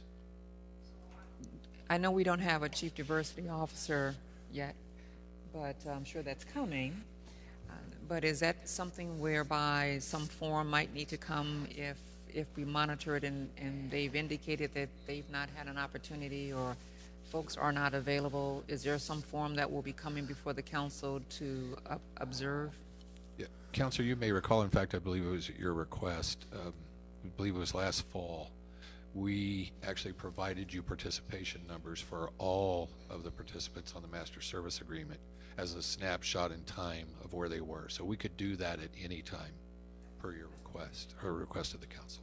I appreciate that. I just wanted to make sure that that type of thing will not get lost in the din of the noise of the change, and that we, with your leadership, I'm confident that that will continue, that minority participation will continue to be a source of highlight that we want to continue to go back to.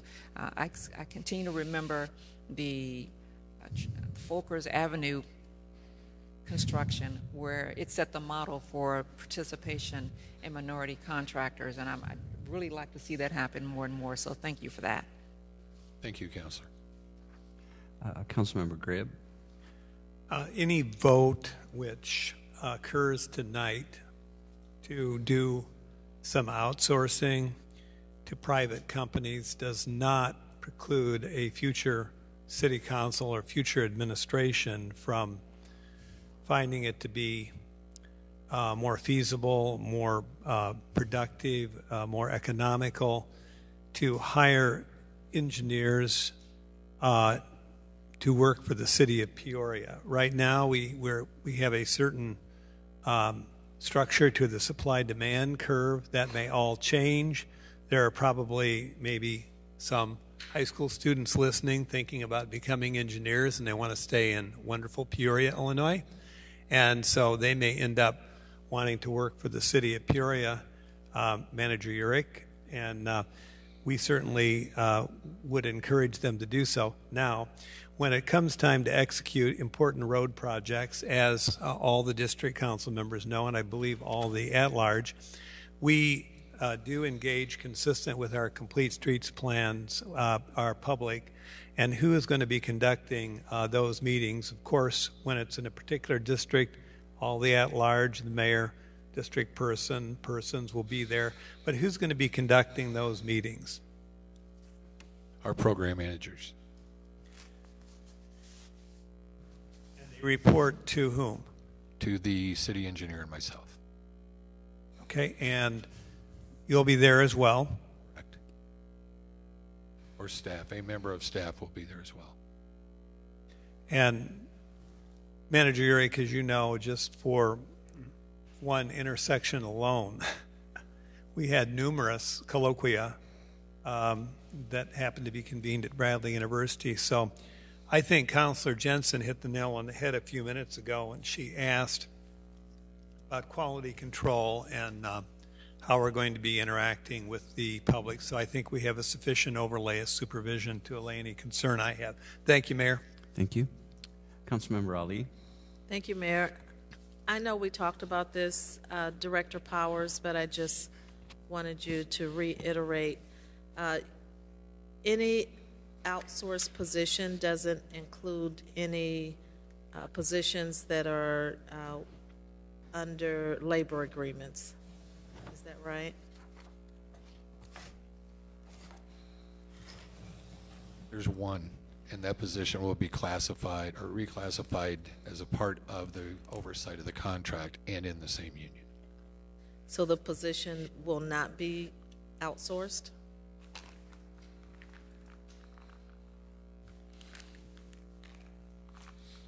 Actually, hold on, I need to confer with Andrea a second on that particular position.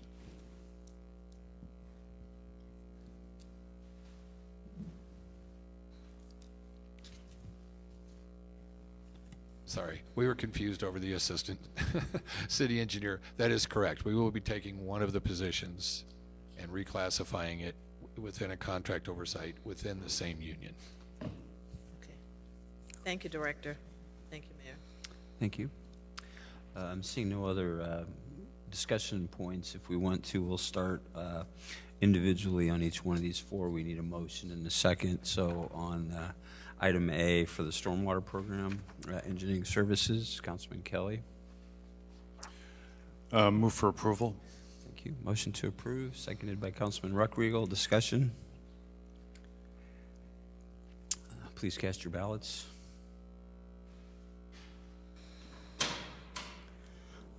That motion passes unanimously. On item B with his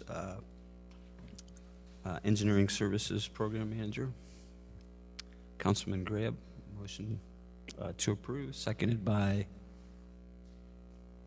Councilman Kelly. Discussion on item B. Seeing none, please cast your ballots.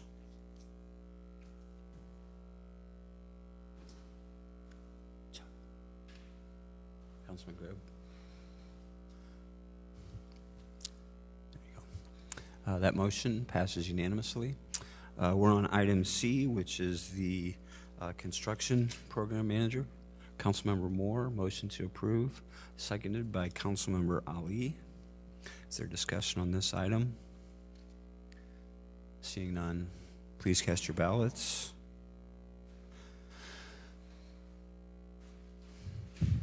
That motion passes unanimously. And on the CSO, Councilmember Moore, seconded by Councilmember Ruckriegel. Discussion on this item. Seeing none, please cast your ballots. That motion passes unanimously. Madam Clerk. 21-101 is a request to approve the second and, the first and the second for both amendment to Master Professional Services Agreement 18-369 with the following agreements for the 2019 to 2021 professional engineering services. These are all for various engineering services. A is an agreement with AKRF Incorporated. B is with APACE Design. C is with Austin Engineering. D is with Crawford, Murphy, and Tilley.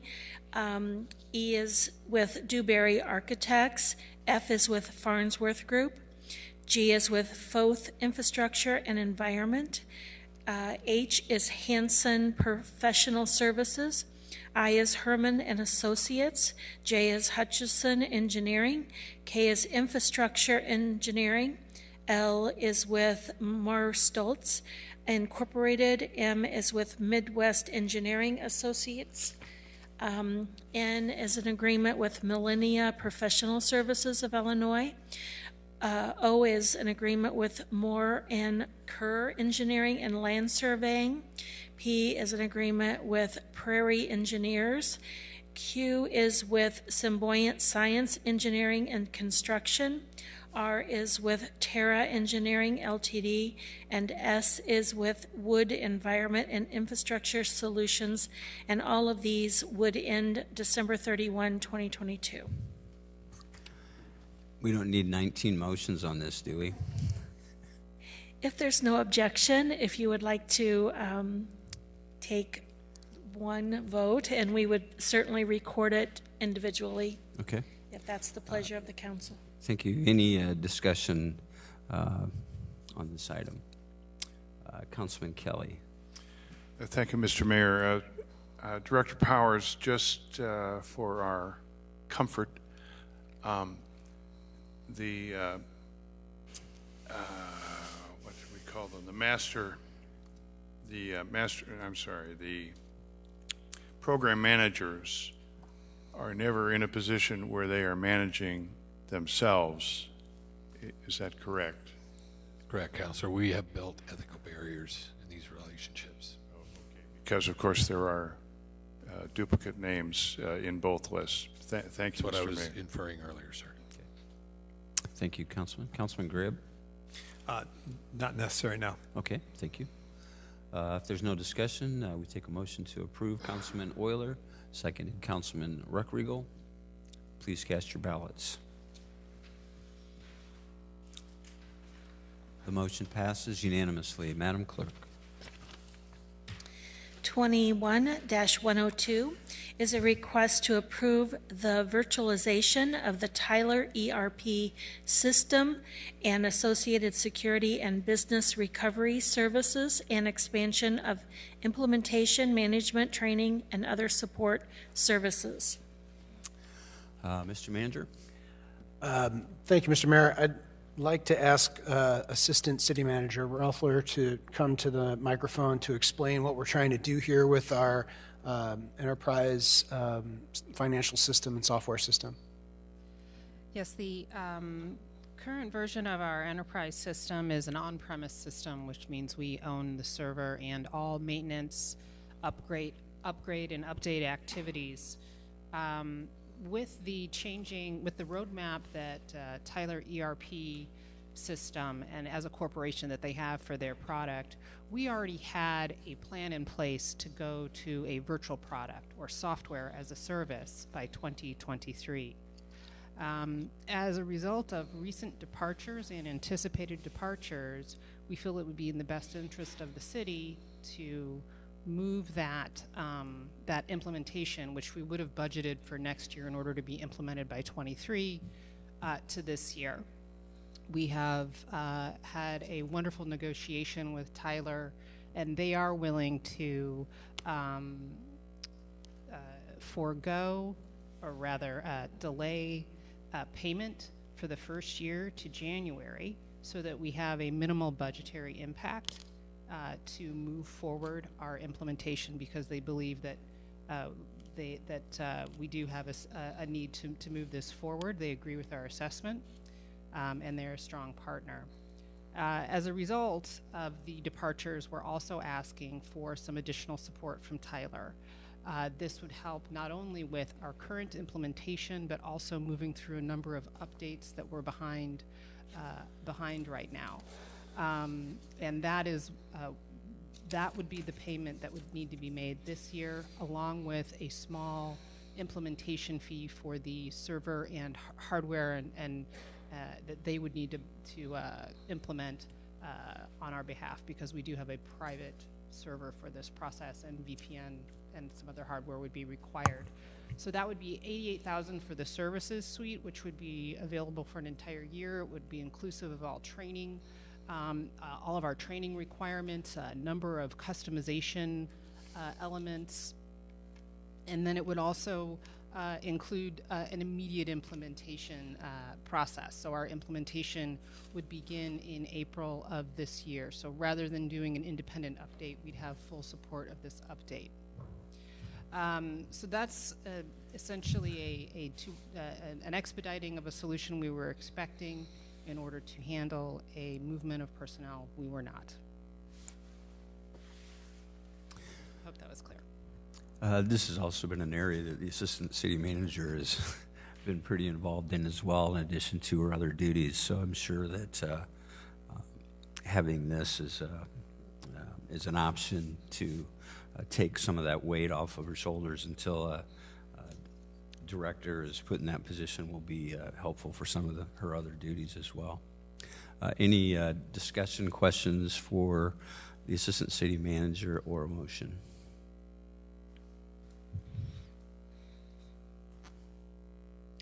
Councilman Jensen.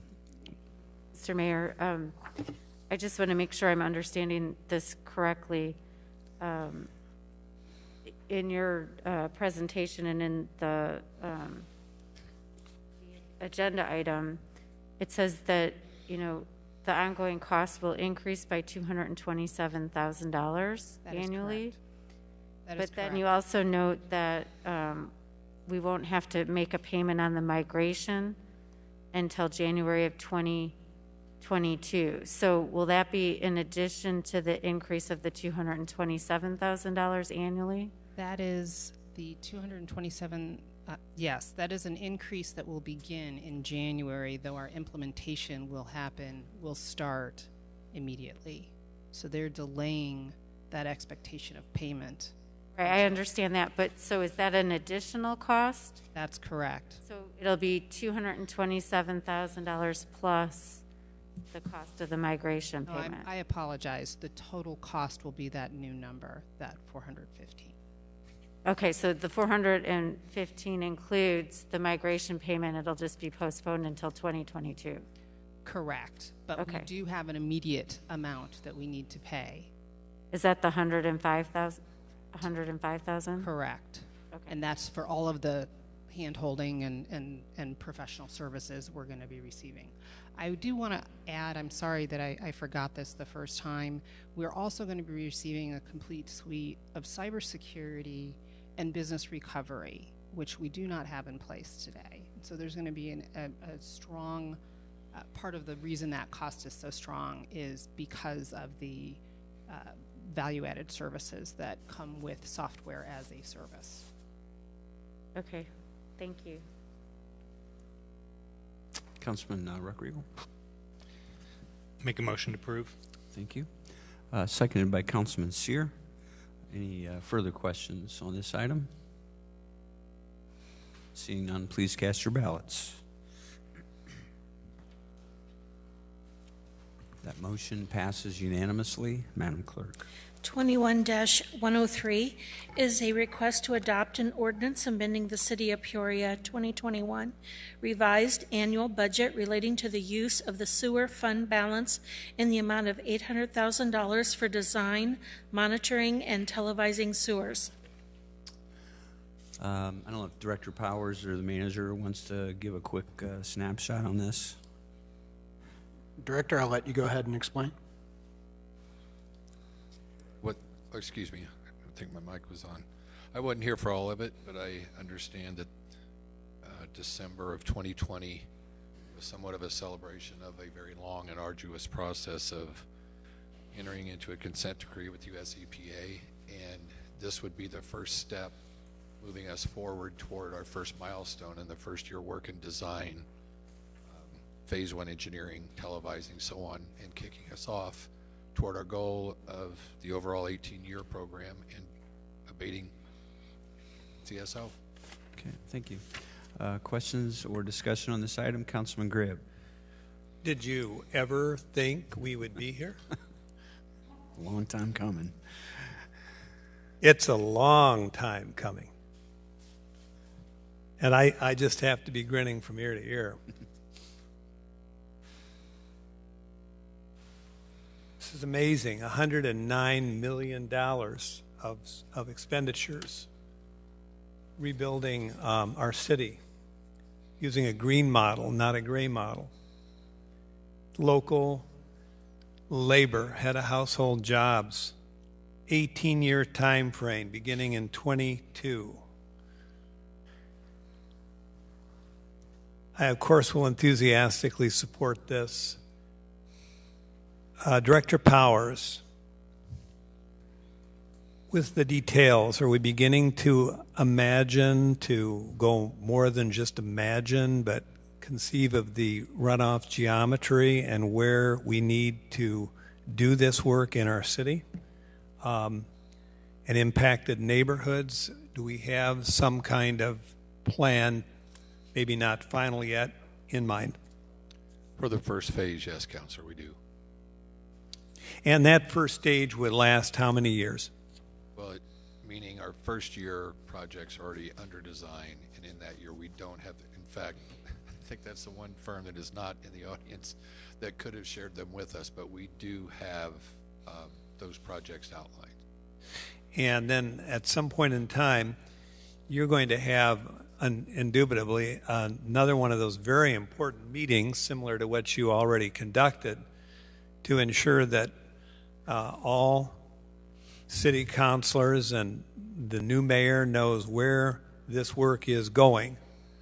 It's obviously going to help the entire city, but which neighborhoods are going to be impacted so we can begin our planning. I think that's probably axiomatic what I'm saying, Director Powers. Correct. It would be a part of the transition for the new council coming aboard and the new mayor that we would brief them on all of our major programs within the department.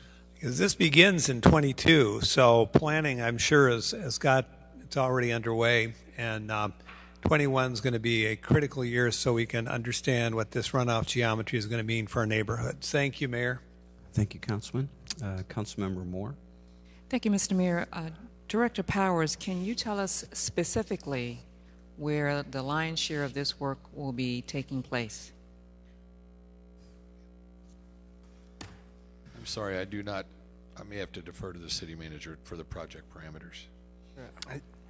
My understanding is that we're going to be looking at the Caroline and Spring Street sewer sheds for the initial first year of projects. So that would be in the North Valley. And so, in short, if you look at these CSO project as a whole, it starts in the North Valley and it creeps along, I will say, the riverfront, not exactly the riverfront, but it comes through the first district. And so we're talking about potentially $109 million of investment within the first district, coming through, starting in the North Valley, going through to the south side. And that should translate to a lot of opportunity for folks who live in the first district. I will mention someone's name. I've never mentioned anyone's name from here necessarily, but I will mention this person's name because every single time there is something that comes through the first district where there is a heavy equipment operator need, Mr. Corey Mack will always ask me, how many times will projects come through the first district and the south side, and individuals who have the talent are not utilized. And so I would hope that as the councils go forward and this work goes forward, that you remember where this work is coming through. You remember that the areas that this work is $109 million worth of work is coming through is the area of our city that is most impacted with unemployment, low-income workers, folks who are looking for opportunities like this to upskill their opportunities, their education, to be able to contribute to some of this $109 million.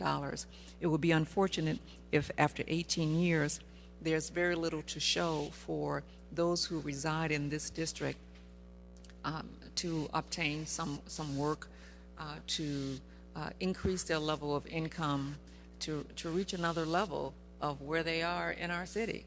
And so as this council's move forward, please keep that in mind, that you are coming through the first district, a district sorely in need of more employment opportunities for the individuals who live here.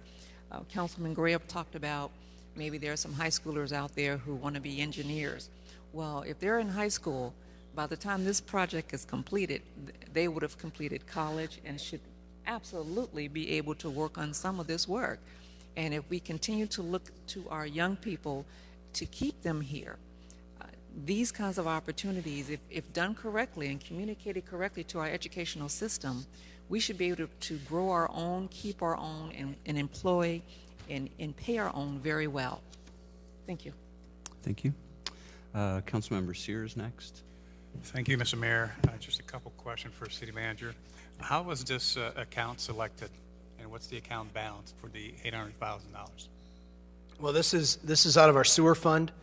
I'd have to look back at what our fund balance is in the financial packet to tell you what the sewer fund balances are.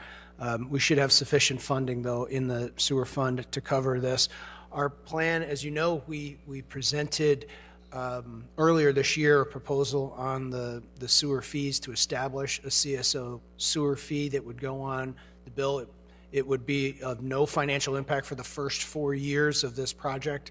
That item has been tabled and will be coming back to council in May, so we'll be having that conversation at that point in time.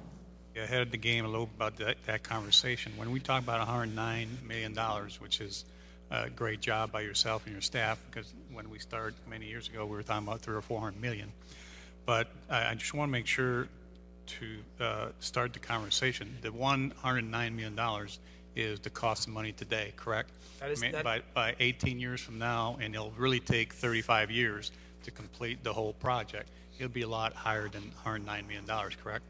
It will, and I think that's one of the issues as you look at inflation. We didn't build that into our estimates. We were trying to look in today's dollars at what that might be. And $109 million, it's a capital improvement, correct? And there's no operation. That is the capital cost. It's not the operations and maintenance cost. And the operation, we're looking at much roughly? Roughly 1 to 3% of the capital cost should be what we'd be looking at. So by the time it's fully built out, it should be probably in the $3 to $3.5 million range of cost. Thank you, sir. Thank you, Mr. Mayor. Thank you. Any other questions on this item? If not, we accept a motion to approve. Councilmember Jensen, seconded by Councilmember Euler. Please cast your ballots.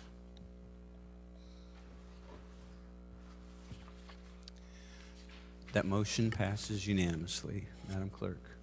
We're at unfinished business 21-033 is a recommendation from the Planning and Zoning Commission and staff to adopt an ordinance approving a special use in a Class C1 General Commercial District for a vehicle wash for the property located at 1217 West Glen Avenue and 4926 North University Street.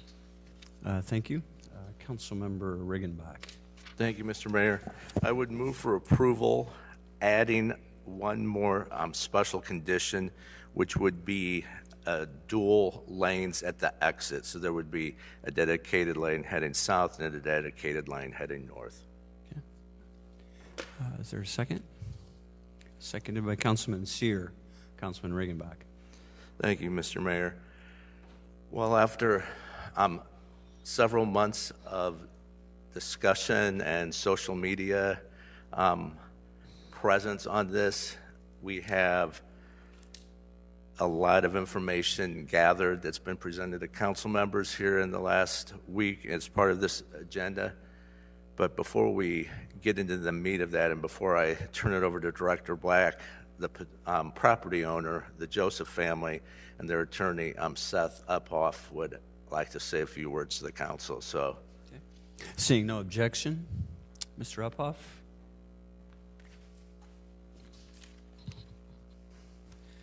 Mr. Mayor, council members, and city staff, my name is Seth Uphoff, and I'm here on behalf of the Joseph family. Good evening.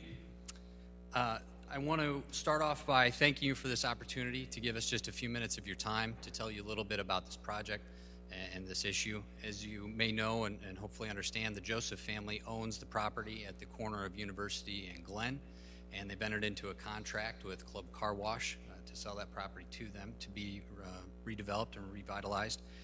And I'd like to introduce the family members who are here this evening. First, we have, just over here, Diana Joseph, and then some nieces and nephews of hers. We have Gary, we have Diane, we have Becky, and then someone who's probably a stranger to you all, Mr. Bobby Spears, who is a brother-in-law of the family. And the reason they wanted me to present to you, in addition to one of the family members who will tell you about their history, is I wanted to tell you just a little bit about the current situation with the tenants who are at the location at the Glen Haven Shopping Center. And the tenants were very important to the Josephs, and they wanted to make sure that they were taken care of. It's been like a family for the Josephs, not only to run the business, but to deal with the tenants. And so they were very thankful that the city development department was helpful with these tenants in trying to locate other locations where those tenants could go and set up shop. And we really want to thank the city and the development department for joining in that effort and providing some guidance and insight to those tenants so that they could find successful locations. And to recap where some of those tenants are, Nerds on Call has already moved to a new location, and they're open and operating. Habitat for Humanity is in the process of negotiating for a larger space here in Peoria. The Isle of Arran Irish Dance Studio, unfortunately, was pretty hard hit with COVID restrictions, and so the owner has decided for the time being to move that studio to the owner's home. Lee's Chinese Garden, which has been somewhat of a staple here in Peoria. The Lees, the owners there, are in their senior years and are looking to retire, so they weren't looking for a new location at this time. Relics, which is a collectibles shop, is currently trying to decide between two possible locations. They found two that they like, and they're working on figuring out which one would be best. And then there is the Mediterranean Mart, a small grocery store there. They've already purchased a new location at a good intersection. They're looking at the prospect of expanding their business, and they're excited to be building equity in their business. And the last one is Cottage Care, which is a home care or home cleaning business. And they're in the process of purchasing two locations here in Peoria because they want to expand their business, they want to grow. And by the time they get done with those purchases and the renovations related to those, they're going to be investing approximately $300,000 back into Peoria. So we thought it was important to let you know that these tenants are being taken care of. The city has helped with that. The tenants are excited about getting out and expanding their businesses and continuing to invest in Peoria. They're building equity, they're investing their dollars, and they're not just going to be left out on the street. They're not just going to hit their feet either. They're going to hit the ground running. And we're happy for those tenants, and we're excited for that. And then in order to tell you a little bit more about the history of this family and the property, I want to introduce Diane Joseph. So she's going to come up and tell you a little bit about that. So I thank you for your time, and I'll let her take it over.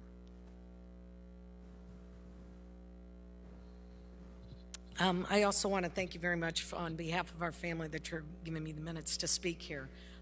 My name is Diane Joseph also, and I'm here to speak to represent my Aunt Diane and the entire Joseph family who developed the corner of Glennon University 66 years ago and have owned it ever since. I know you might rather hear from my Aunt Diana, but please understand and accept she is not comfortable speaking in front of the public due to nerves, but most importantly due to the emotional impact this has had on her and all of us these past few months. As you may be aware, 6 months ago, a tragedy turned Diana's life upside down, so please bear with me as I attempt to do her some justice. Our family, like many here in Peoria, immigrated here from Lebanon over 100 years ago. That first generation of Josephs didn't have any money and couldn't speak English. But what they could do was work hard and live simply. And in time, we were able to begin a family grocery store in the south end of Peoria that flourished for many years. Through the years, the family grew, and ultimately my dad, Sam, and my Uncle Tom, Diana's husband, bought and developed the Glennon University property. There was little there at the time, but they had a vision and trusted Peoria to grow and expand, and they did. I should also add that I grew up in the house next to the corner, which is also being bought by Club Car Wash, making this issue all the more personal to me and my siblings. I have lived in Peoria my entire life, and I've always been very proud and active in the community. Being Lebanese, we were taught since childhood the importance of giving back and helping those in need. We have worked to prove those principles our entire lives. The list of stories I could tell you about my father, my Uncle Tom, and their family is endless regarding the overwhelming generosity they have showed to those in need. From waived grocery bills to waived rental bills and numerous donations and financial assistance to others, we have always given back to the community. We are also a prime example of small business. As I said, the Josephs started with nothing and asked for nothing from the city or taxpayers in return. All they've accomplished is to work hard their entire lives and also their love for Peoria. However, as it relates to this property, the time for that work has come to an end. That property has become a lot for our family to maintain, and it is simply too much. Fortunately, Club Car Wash has presented an opportunity to help us bring successful end of the Joseph family time on the corner and present a new future for that property. Club Car Wash is known as a growing and reputable company and has been very active in giving back to the community, just as the Josephs always have. And they have presented plans to really improve and revitalize that corner from the harsh effects of time. The Josephs are not leaving Peoria, but we do need to leave that property. We please ask you to put yourselves in our shoes. The legacy that our grandparents and parents have built at this location is coming to an end. This was not an easy decision, but a very personal and necessary decision. We feel very comfortable and confident with Club Car Wash taking over this corner and honoring the tradition the Josephs have worked to establish. We appreciate all the effort that the city of Peoria and all the council members have put into this project. You have asked all the questions, looked at all the options, put Club Car Wash through the proper paces. You have been diligent and comprehensive, and we are thankful for that. We now hope you will welcome the new growth and development at this property. Change is difficult for all of us, I know, because this is my home, it is our home. Because if we don't embrace the opportunity, we may all miss out. We humbly ask that you vote in favor of this proposal. Thank you. Okay. Councilman Regenbach. Thank you, Mr. Mayor. At this time, I'd like Director Black to give the parameters and outline the project. Thank you, Councilman. This is a request for a car wash on the northeast corner of Glennon University on a site that is approximately 2.2 acres that would include the existing shopping center and the single-family house to the north of the shopping center. Throughout this review process, this is a special use, which is why it's before you. There have been sort of three general areas of questions that have been raised by the public and by others who are interested. One is the question of the future of the existing businesses at the shopping center, and I believe that the information that Mr. Uphoff provided gives some light as to what the future for those businesses are. I would mention, because a lot of the questions, particularly from the public through social media, really kind of focused on the city's role in effectively causing these businesses to close or to move. And I want to just remind the public that is listening or watching that any type of private agreement, lease agreement between a landlord and a retail tenant is a private agreement and not something that the city has a role in. The second general question was to do with the sale of the property itself and whether the city had any authority or any ability to stop the sale of the property or potentially to stop the demolition of the existing building if the property owner decided to go ahead and do that. And in both of those cases, the answer is no. There certainly is a demolition permit required by the city, but that is not something that can be stopped unless there's some technical issue with the permit application itself. The third question is really the adequacy of the location for the proposed use.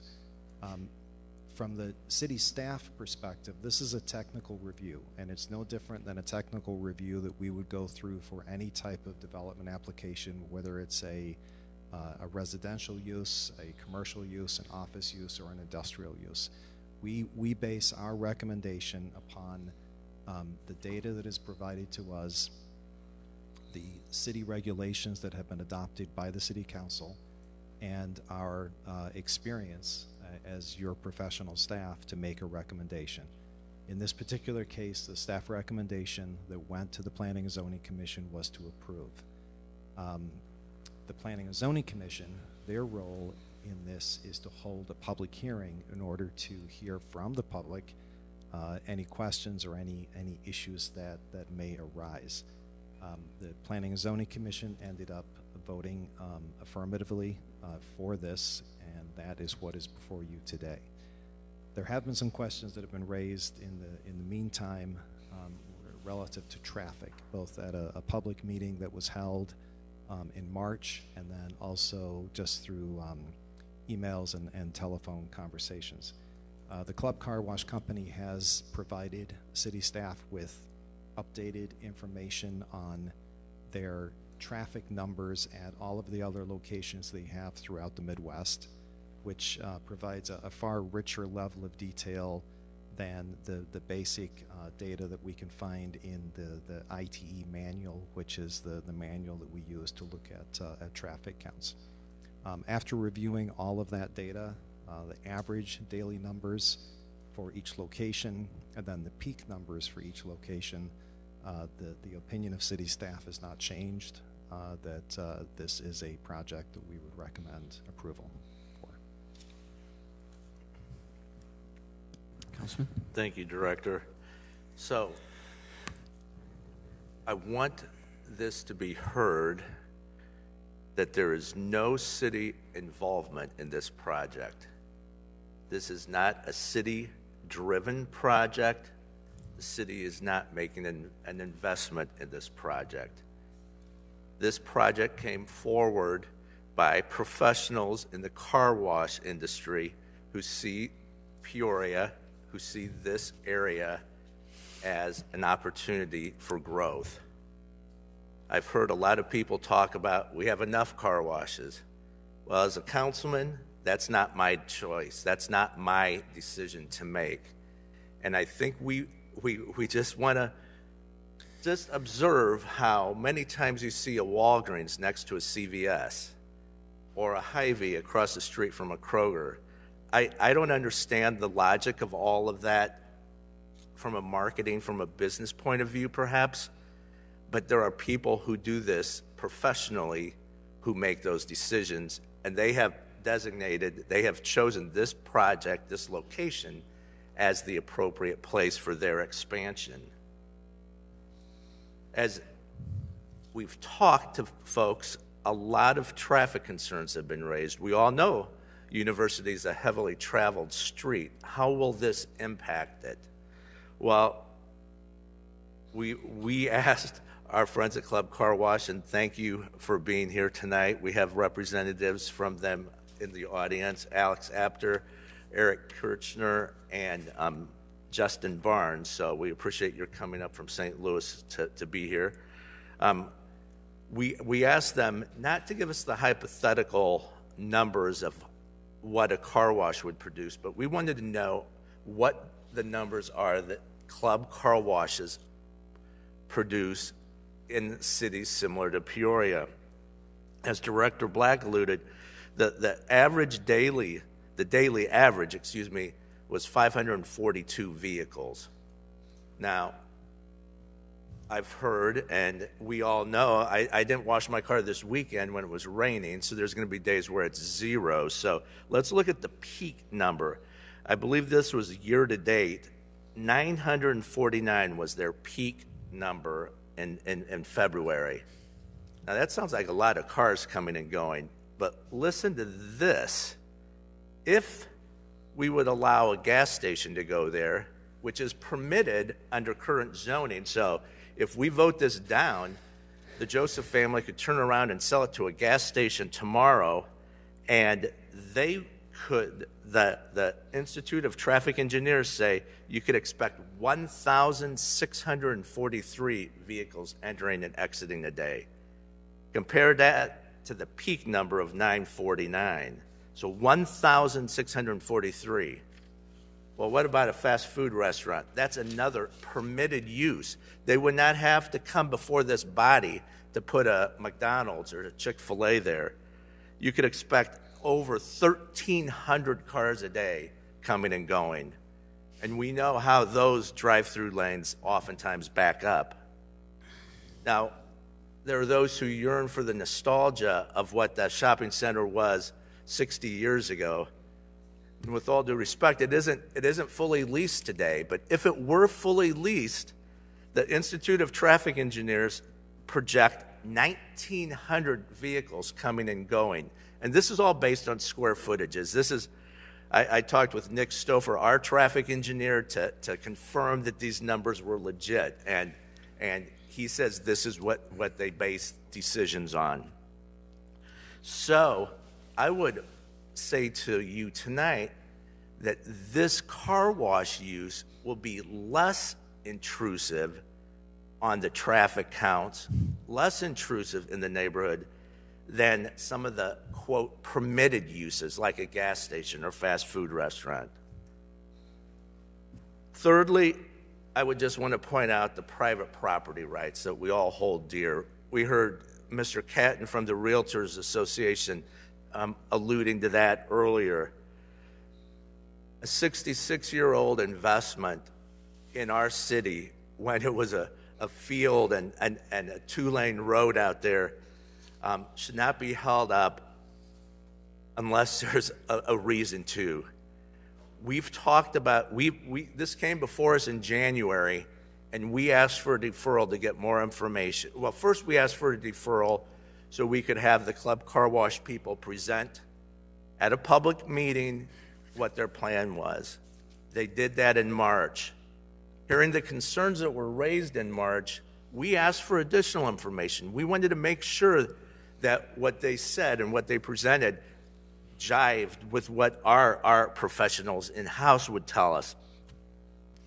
So, as recently as Thursday of last week, Ross Black and I had a conference call with their representatives talking about those exact traffic counts and the year-to-date numbers.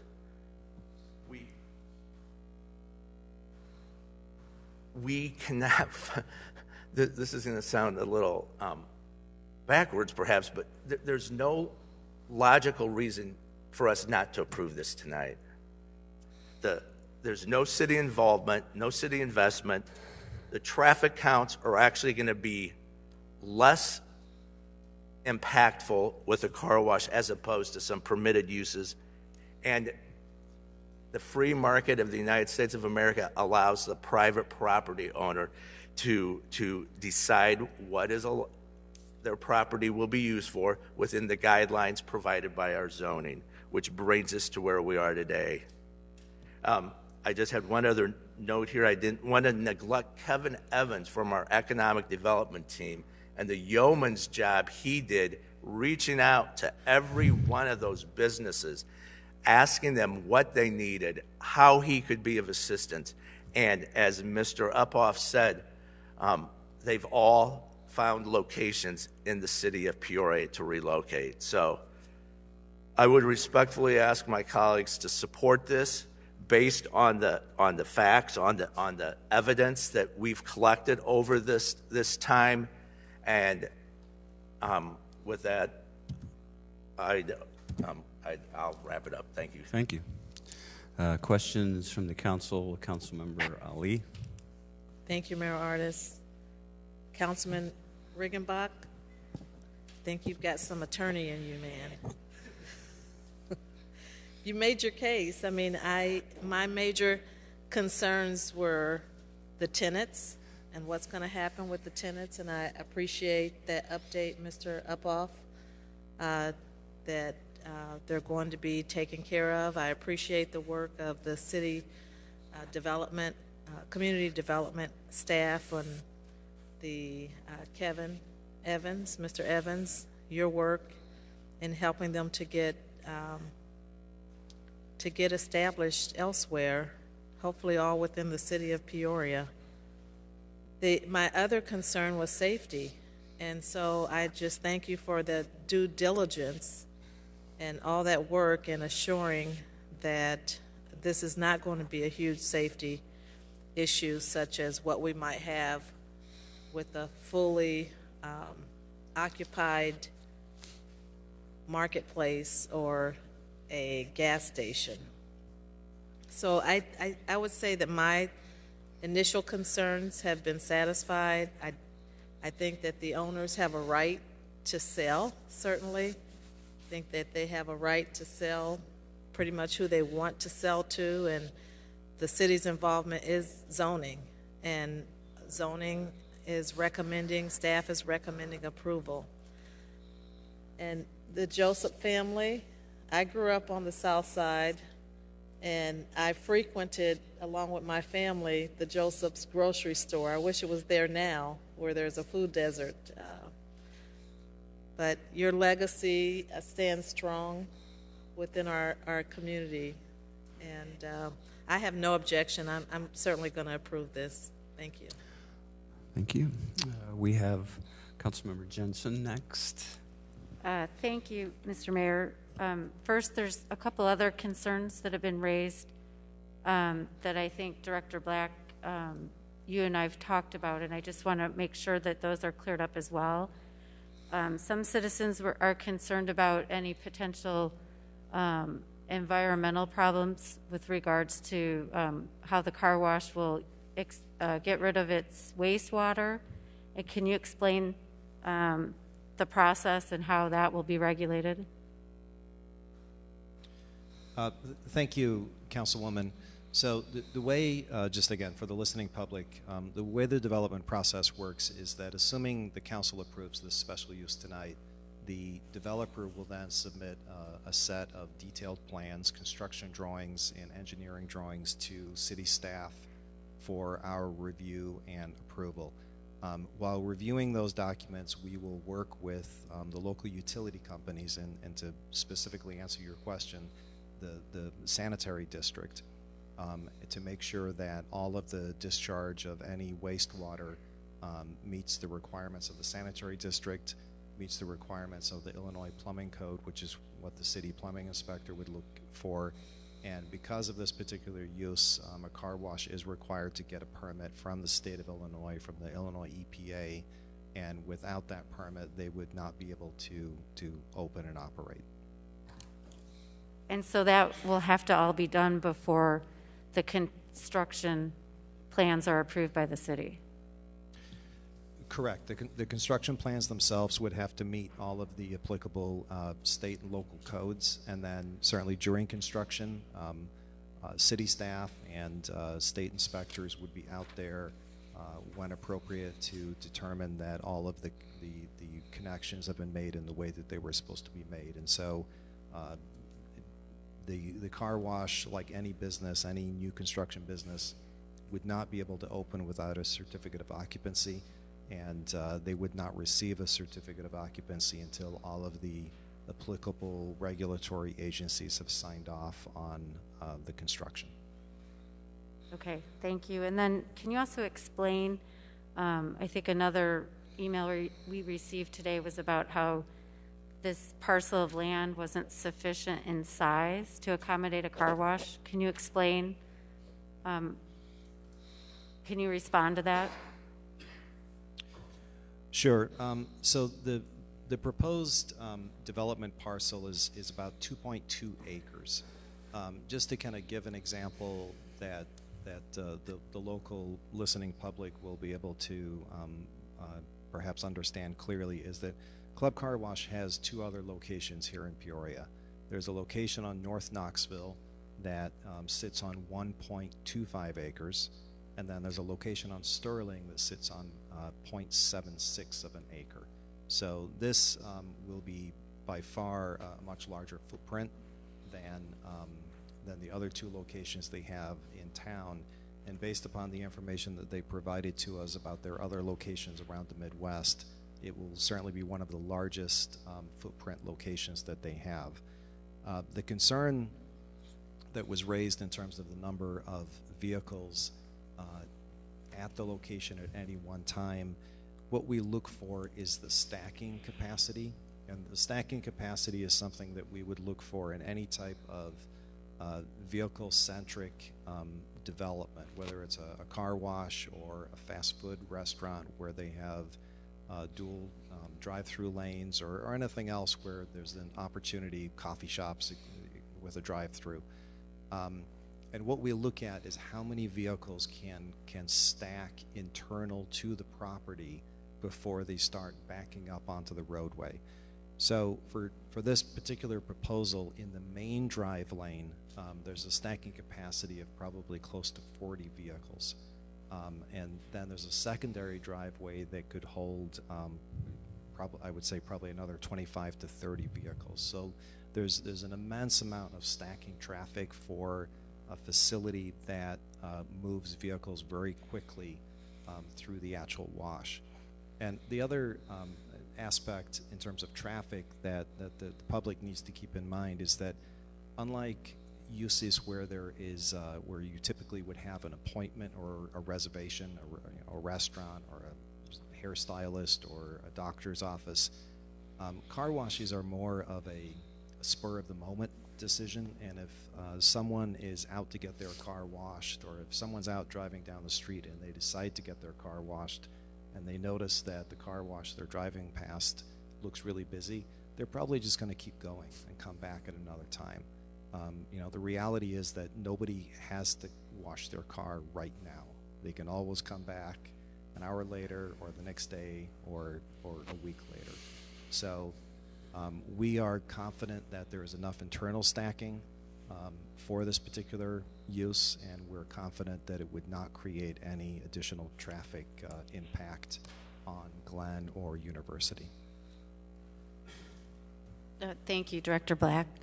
I want to thank you and your staff for putting so much time into this and answering and addressing the concerns that have been raised. And I want to thank the Josephs. I met with Diana about a month ago and her daughter. I want to thank them and her nieces and nephews, who I've known quite a long time, for their investment in the city.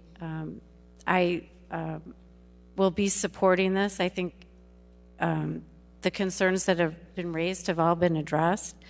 It is a good investment. The last thing we want to see is to have a vacant commercial property in the middle of our city, which I think is a real possibility if we don't approve this. I want to thank the staff for helping the tenants there find other locations and to encourage them to invest in our city as well. They're all staying here, as you heard Mr. Uphoff say, which I think is a really good thing. So I see this as a win, taking a little bit extra time and giving the public an opportunity to provide input and to tell us our concerns, and giving us an ability to address those, I think, makes the project better. And it's an example of how government should work. So I will enthusiastically be supporting this. And thank you, Councilman Riggenbach, for putting up with all the questions and helping us resolve some of the issues that were raised. I have Councilman Montalongo next. Thank you, Mr. Chairman. I too would like to thank Councilman Riggenbach for doing a good job in running down all this information here to provide it to the community. I think by far the biggest concern we had, at least on, so university is kind of like the line between 3rd District and 4th District. On the 4th District side, the concerns from the neighborhoods is traffic. What's going to be the traffic like? And I think Director Black, you did a nice job explaining how the vehicles will be able to stack inside the location there. I had one last question as far as, and this might be more for Public Works to answer the question,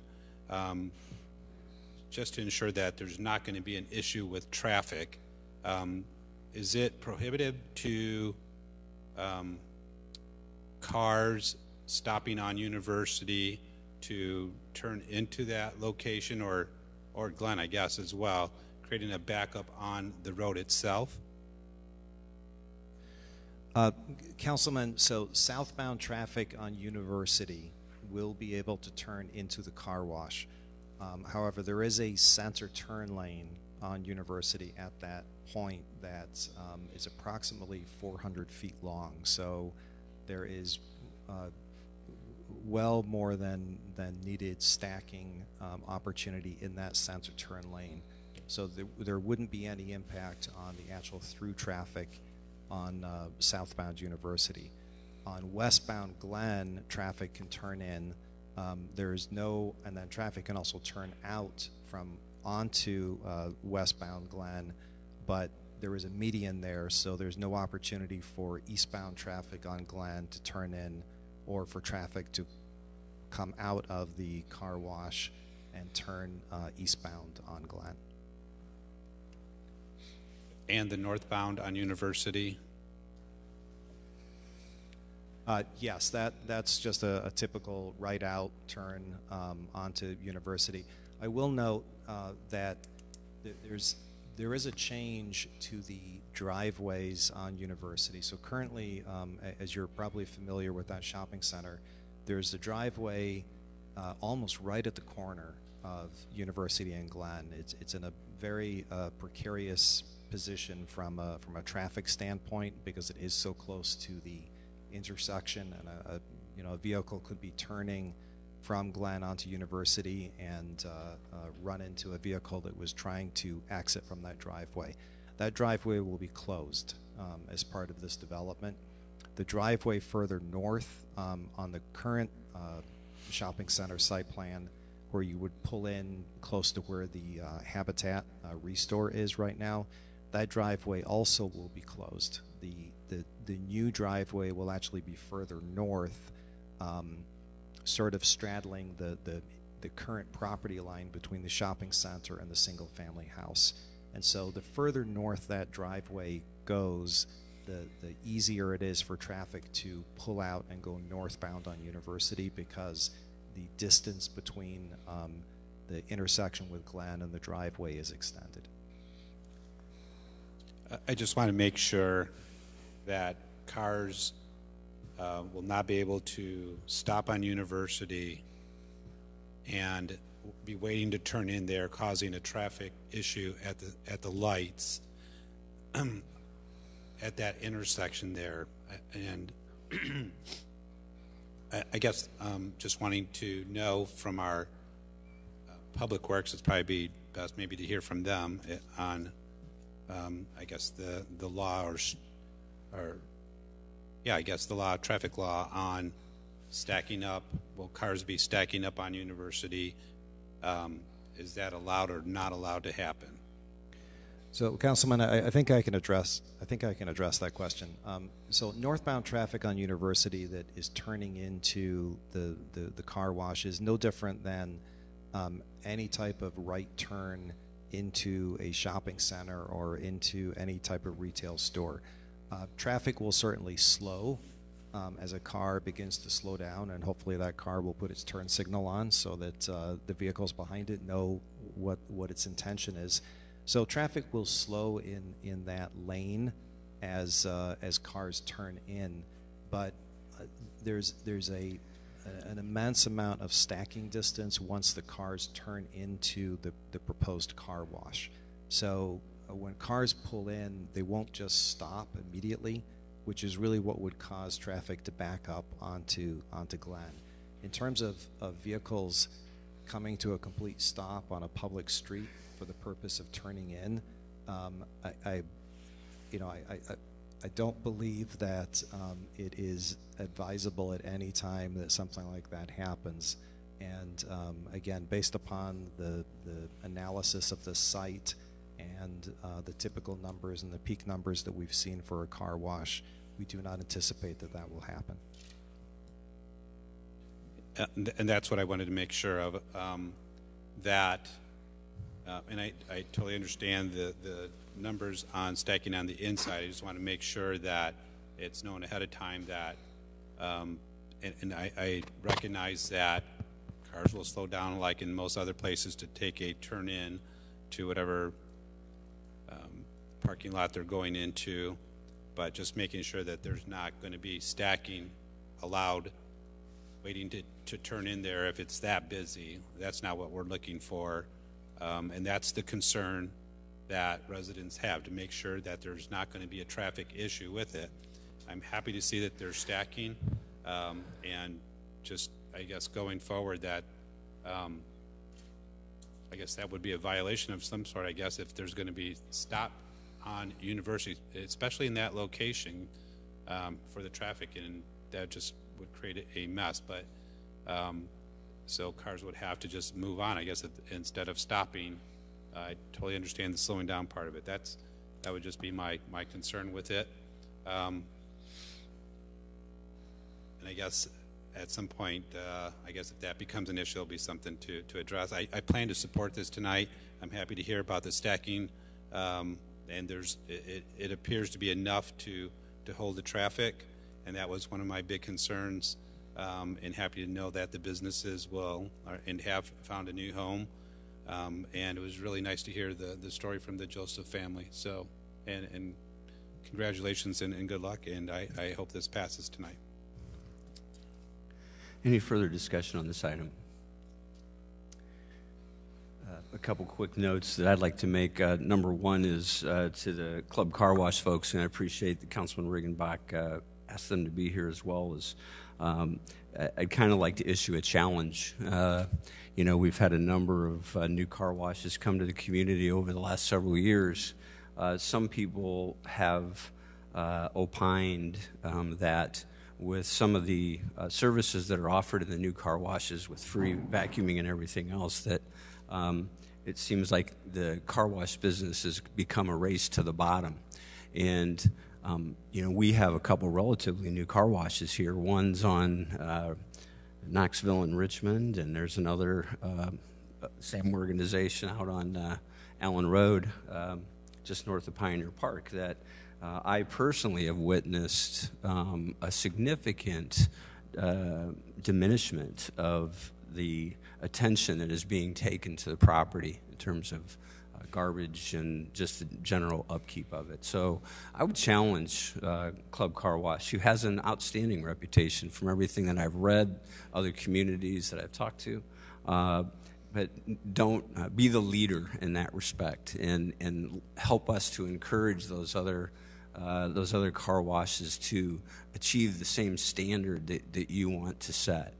And you know, we really are looking for a higher standard, I think, and not just after you get approved, but you know, down the road, ongoing, and we appreciate that. And we're very confident that the Josephs wouldn't be entertaining your offer if they weren't comfortable that that was going to be maintained in a property that's been in their family for so long.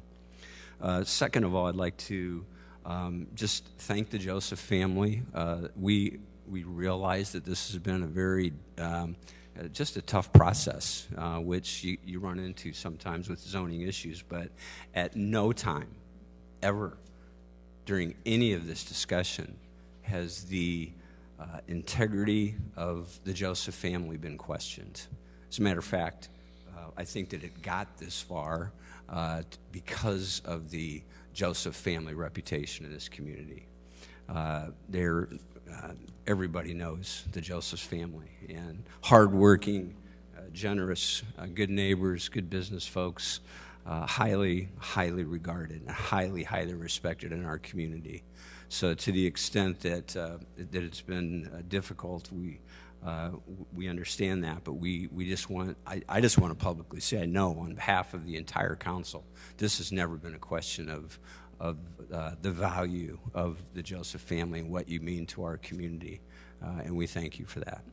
And then finally, I just want to compliment Councilman Riggenbach, who has negotiated this through quite a bit of public discussion and private discussion. But thanks to your leadership and experience in shepherding difficult things like this through, I think that's the reason that we're here tonight. So with all that said, we have a motion by Councilman Riggenbach that was seconded by Councilmember Sear to approve, and I would ask you to please cast your ballots. The motion passes unanimously. Madam Clerk. If there's no further unfinished business? Any unfinished business come before the council tonight? Unfinished? Councilman Jensen?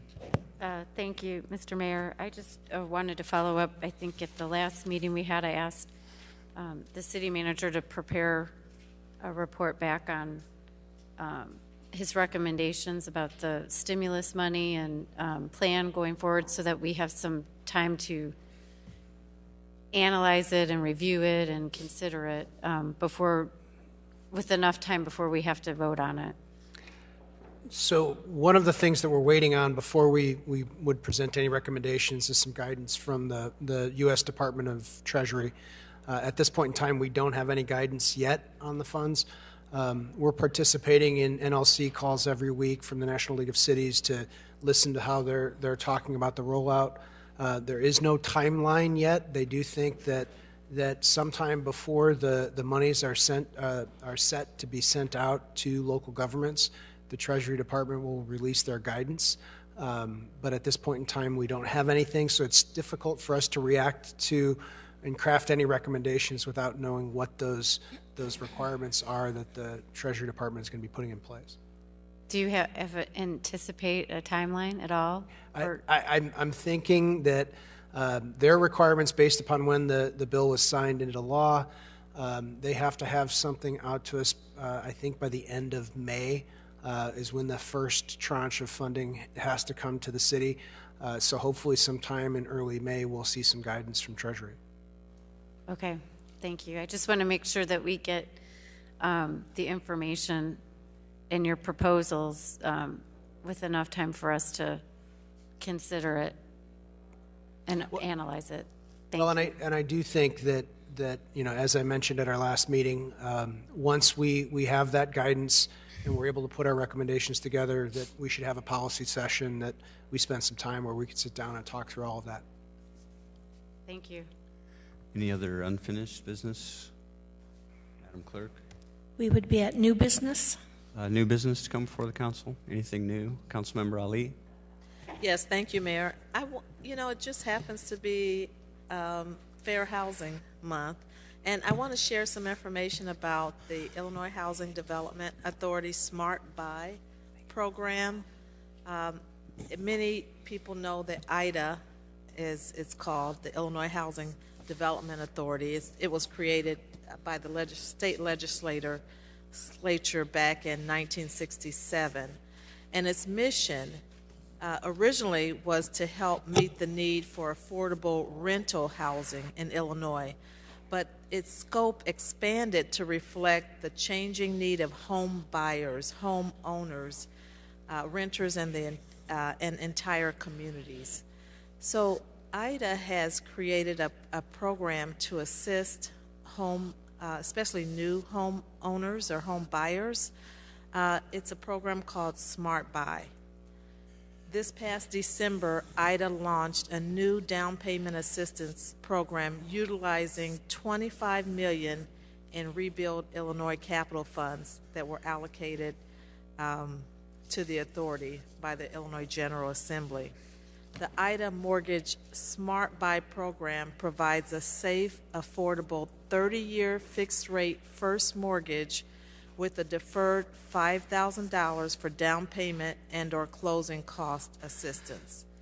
In addition, Smart Buy will provide 15% of the purchase price up to $40,000 for student loan debt relief to borrowers looking to buy a home and build generational wealth.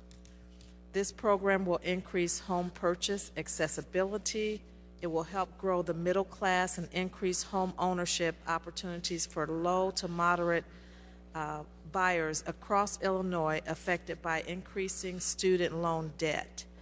And the program is expected to assist 500 to 1,000 borrowers, depending on the size of assistance. So why Smart Buy? Illinois Treasurer Michael Furix reported that 17% of Illinois residents, more than 2 million people, carry student loan debt, the average of which is nearly $30,000. There was a study by the University of Illinois that found that student loan debt negatively impacts wealth accumulation for all borrowers, regardless of their race, but the impact is especially significant for Black and Latinx borrowers. In an effort to continue to grow the state's success in serving historically underrepresented communities, IDA sought to design and implement an exciting program to provide further opportunity to increase generational wealth and build home ownership accessibility. So how does one apply for Smart Buy? It's available statewide for either first-time or non-first-time homeowners. Potential home buyers should contact one of the participating lenders that's listed on the IDA website.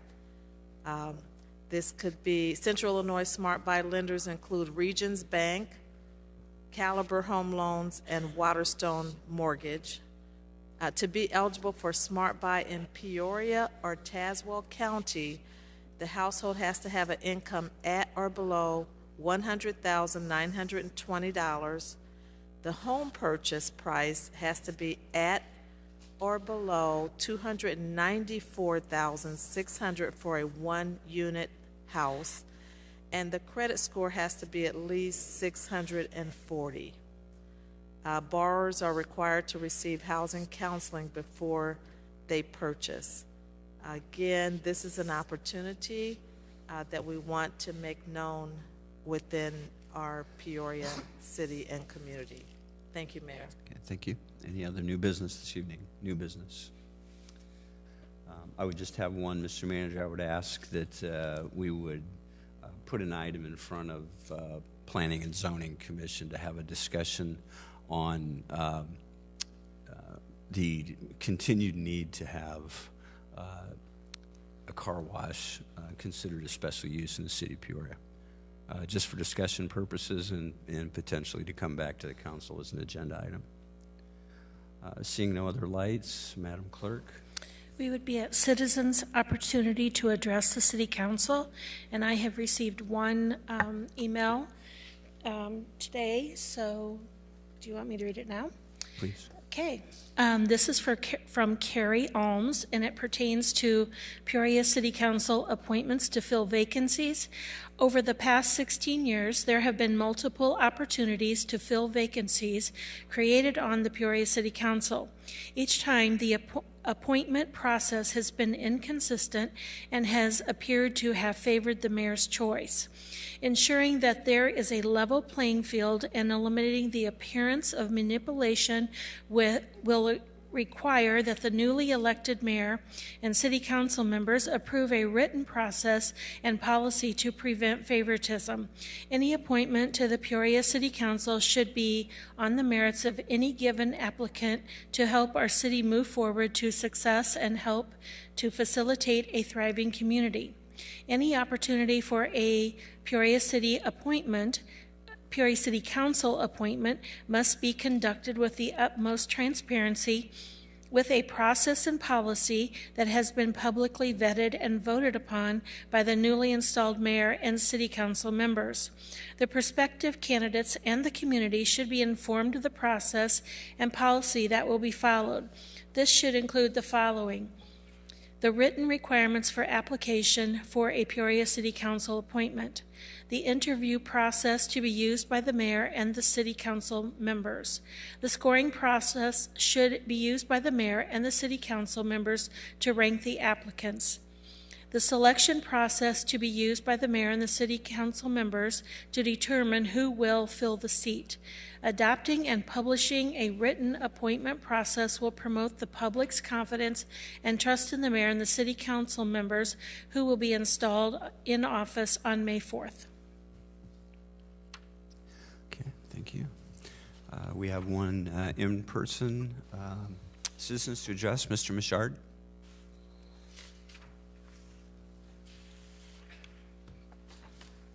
Thank you, Mayor Artis. I appreciate the chance to address the council here. I have provided information in manila envelopes to everyone, and I also emailed last night, early this morning, so hopefully some of this information got to you. But what I'm here for is to urge the council to adopt a resolution declaring continued utility disconnections in Illinois to be a pandemic safety risk. And this goes back to what we were talking about earlier about potential shutoffs coming back with a vengeance here. And the situation is that there is no shutoff moratorium right now.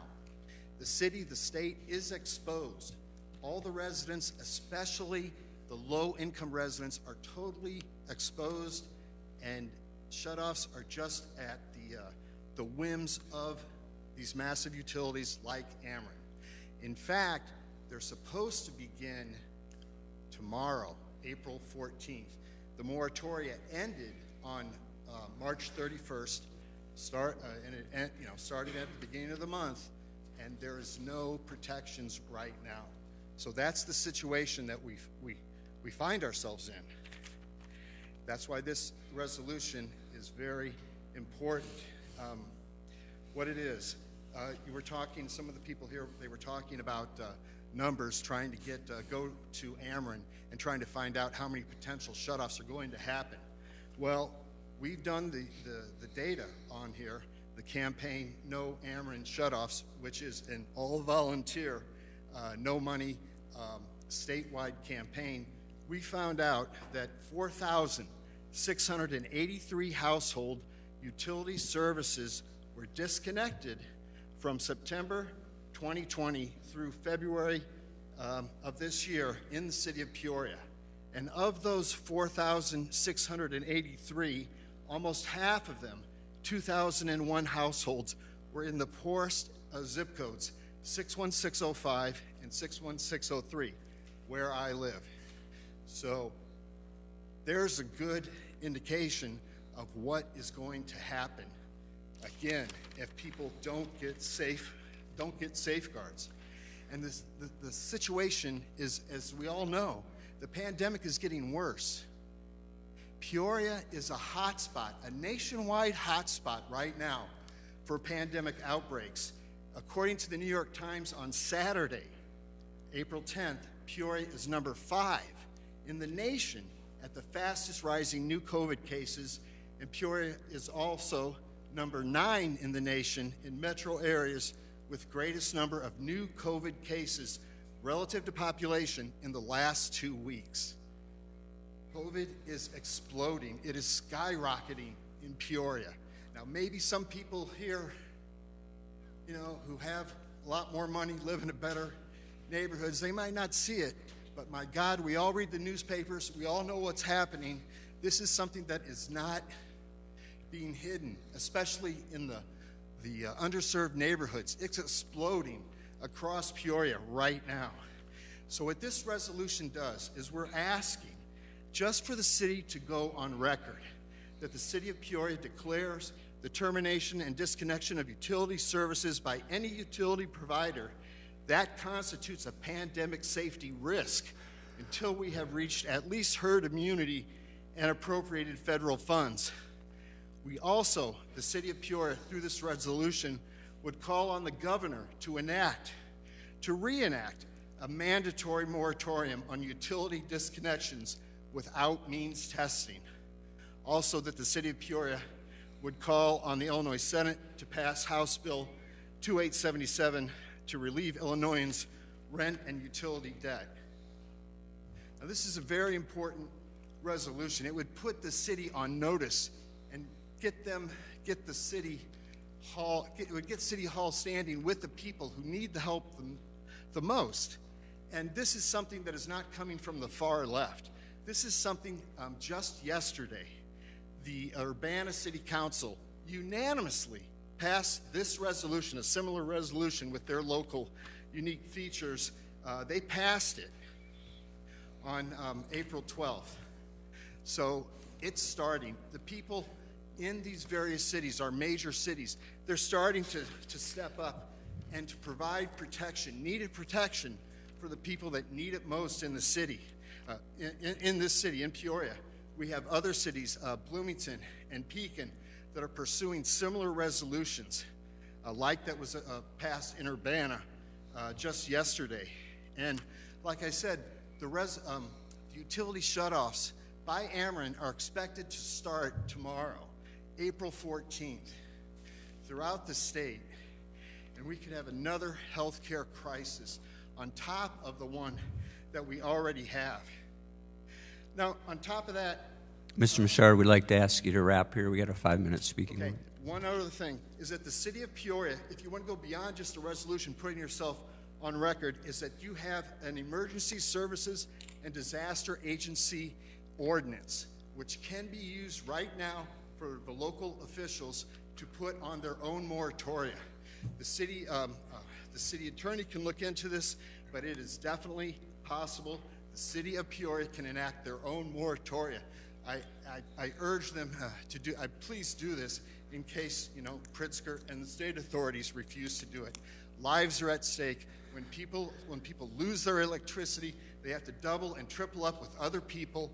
In a pandemic situation, it's just going to explode like wildfire. Please consider the people that need it most. Utility shutoffs, they cannot happen. Please consider the people that need it most. Thank you very much. Madam Clerk? We do not have an executive session, so we would be at adjournment. We have a motion to adjourn, Councilman Sear, seconded by Councilman Montalongo.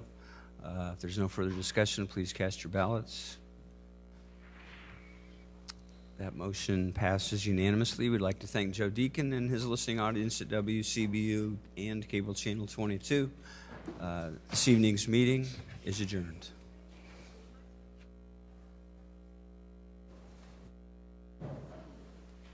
Hey, Paul.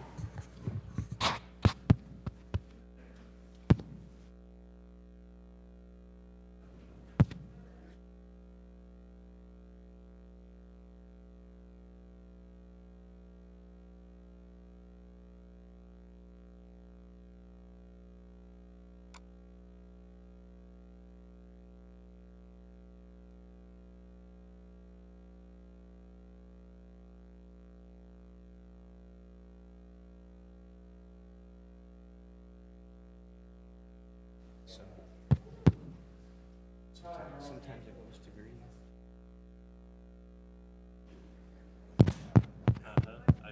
I see exactly what it does too.